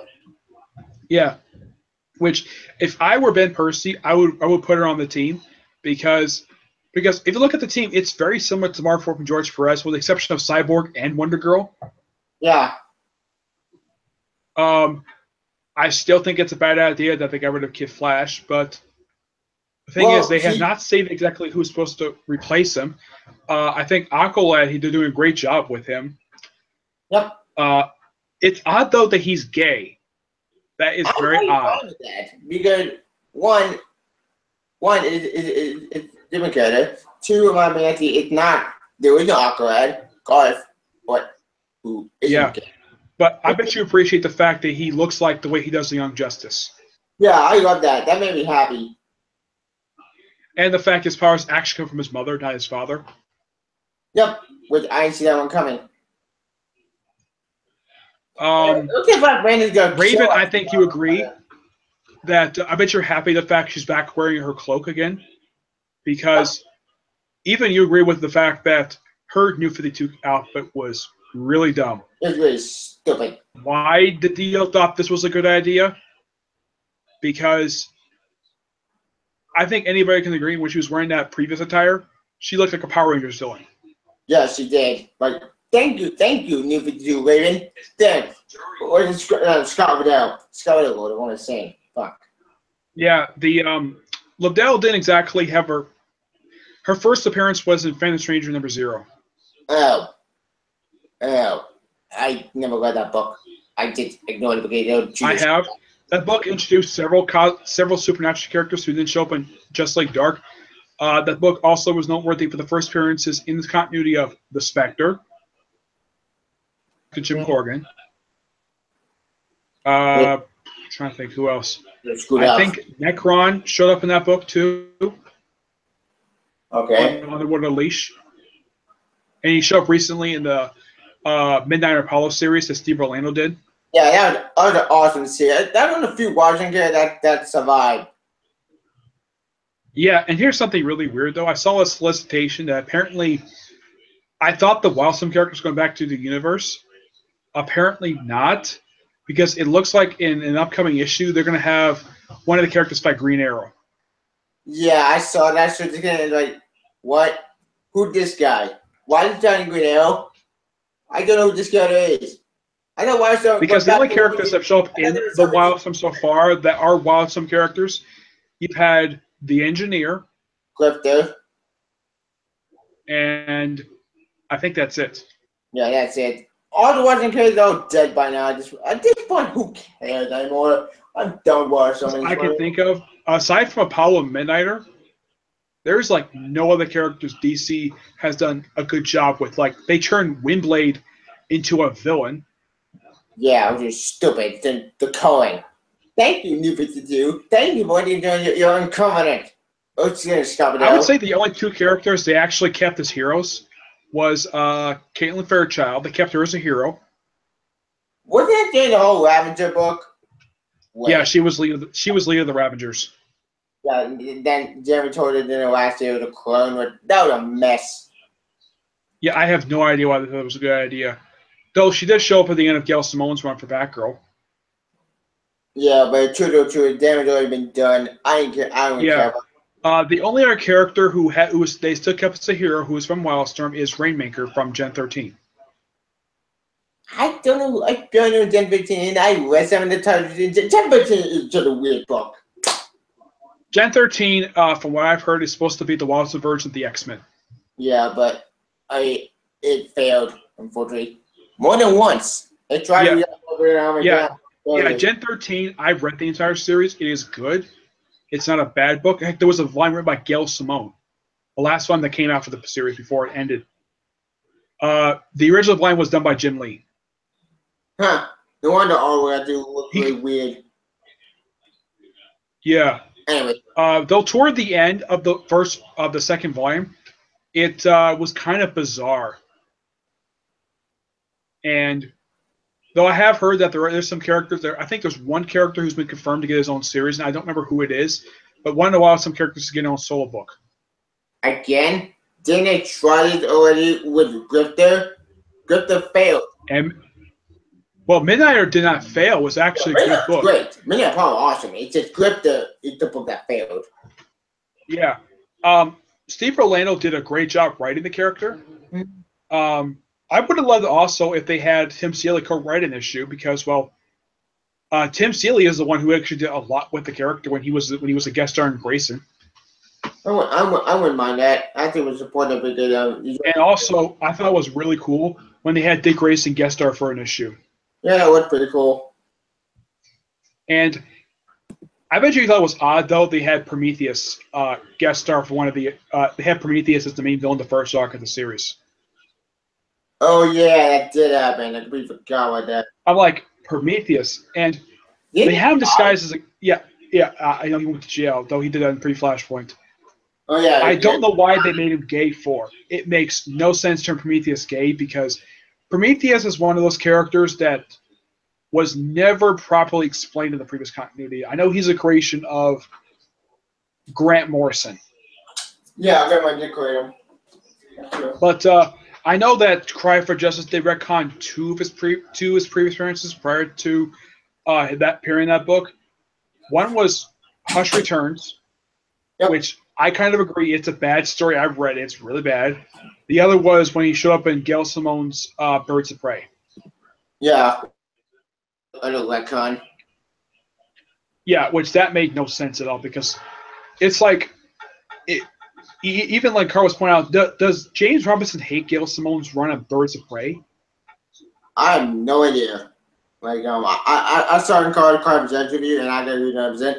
That was really weird. You can say Lawson in the story was awful.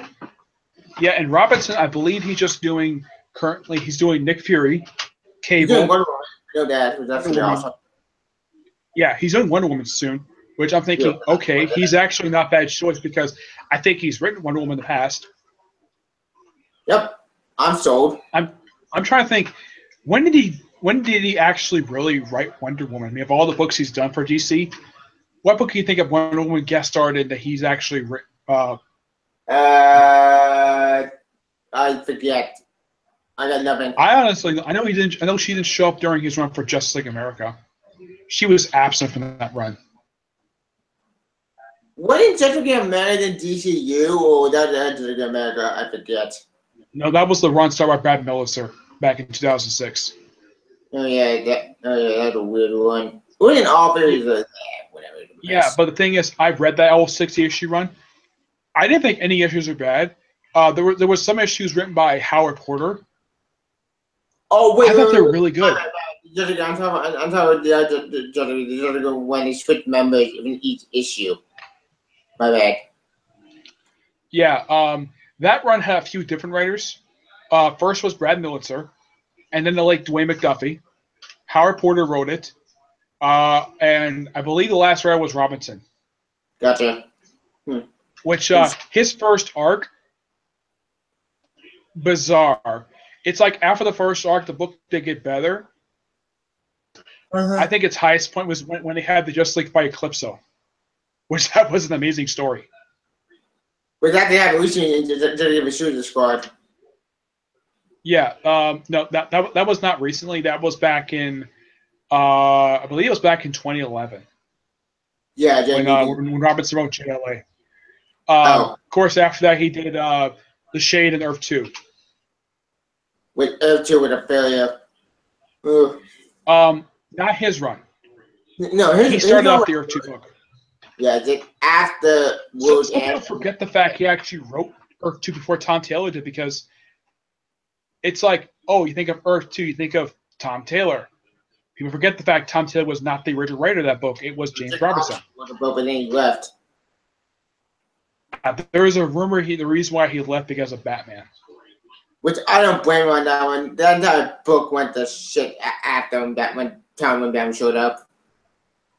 Actually, the book was still good, even though Tom Taylor's run.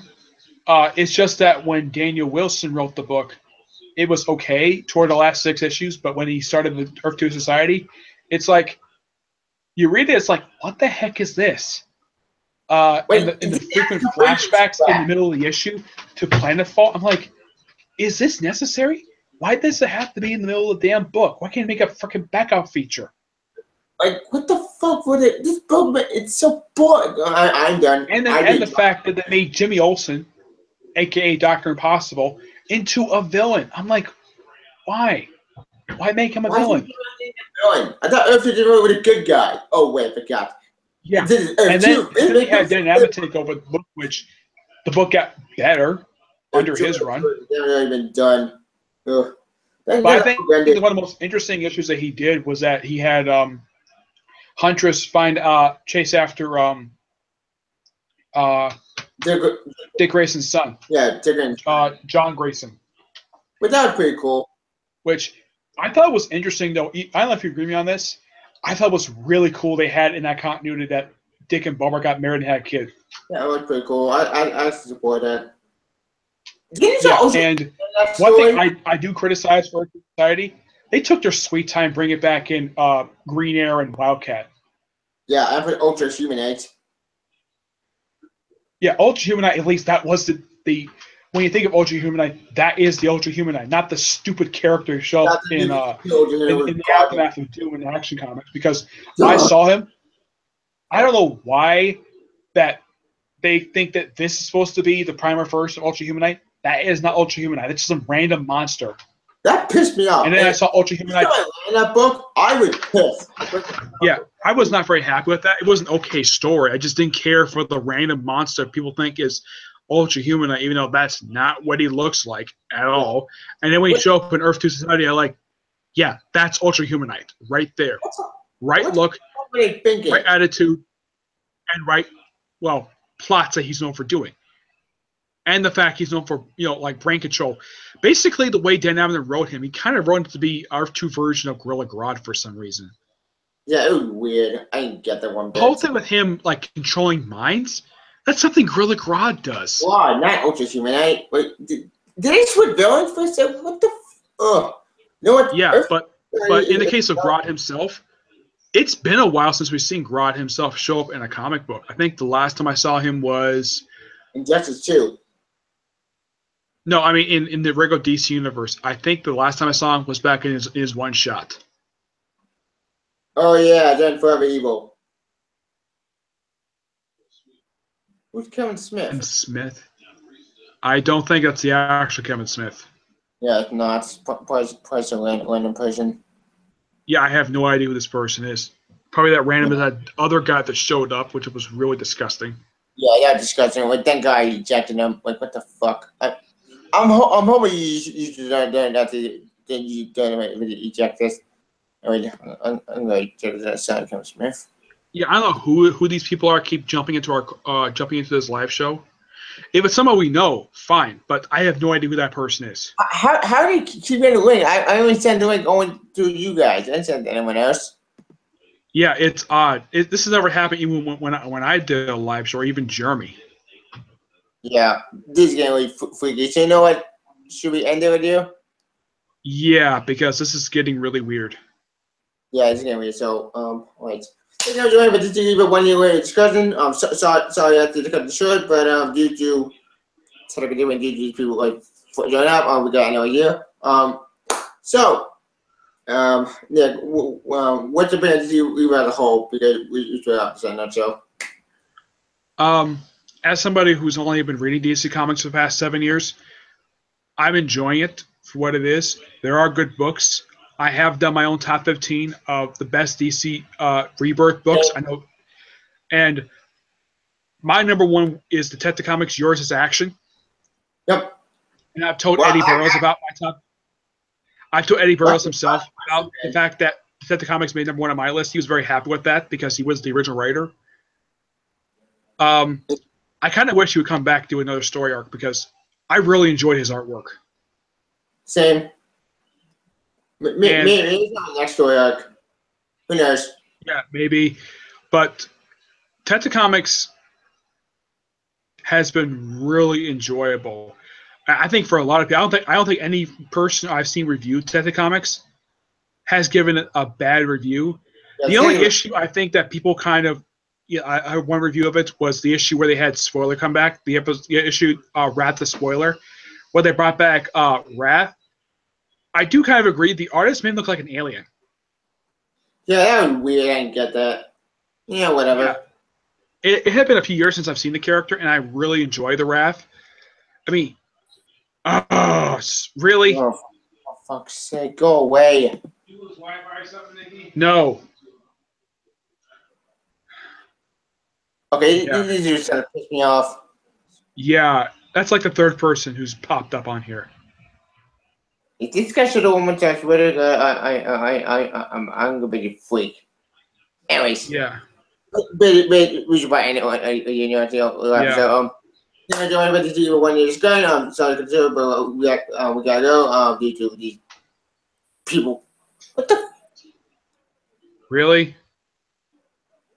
Go away. Fuck it. You're gonna join. Nick, where can we find you? You can find me here on YouTube. Also, can follow my Kuka Plus and Twitter. Yeah. You can find my YouTube search button. You can follow my favorite there. I'm going to do one of these guns. My next cousin on made Marvel Legacy. Which, Yep. Boy, after you just gonna talk about it. So, and I'll see you guys next time. See ya. Bye.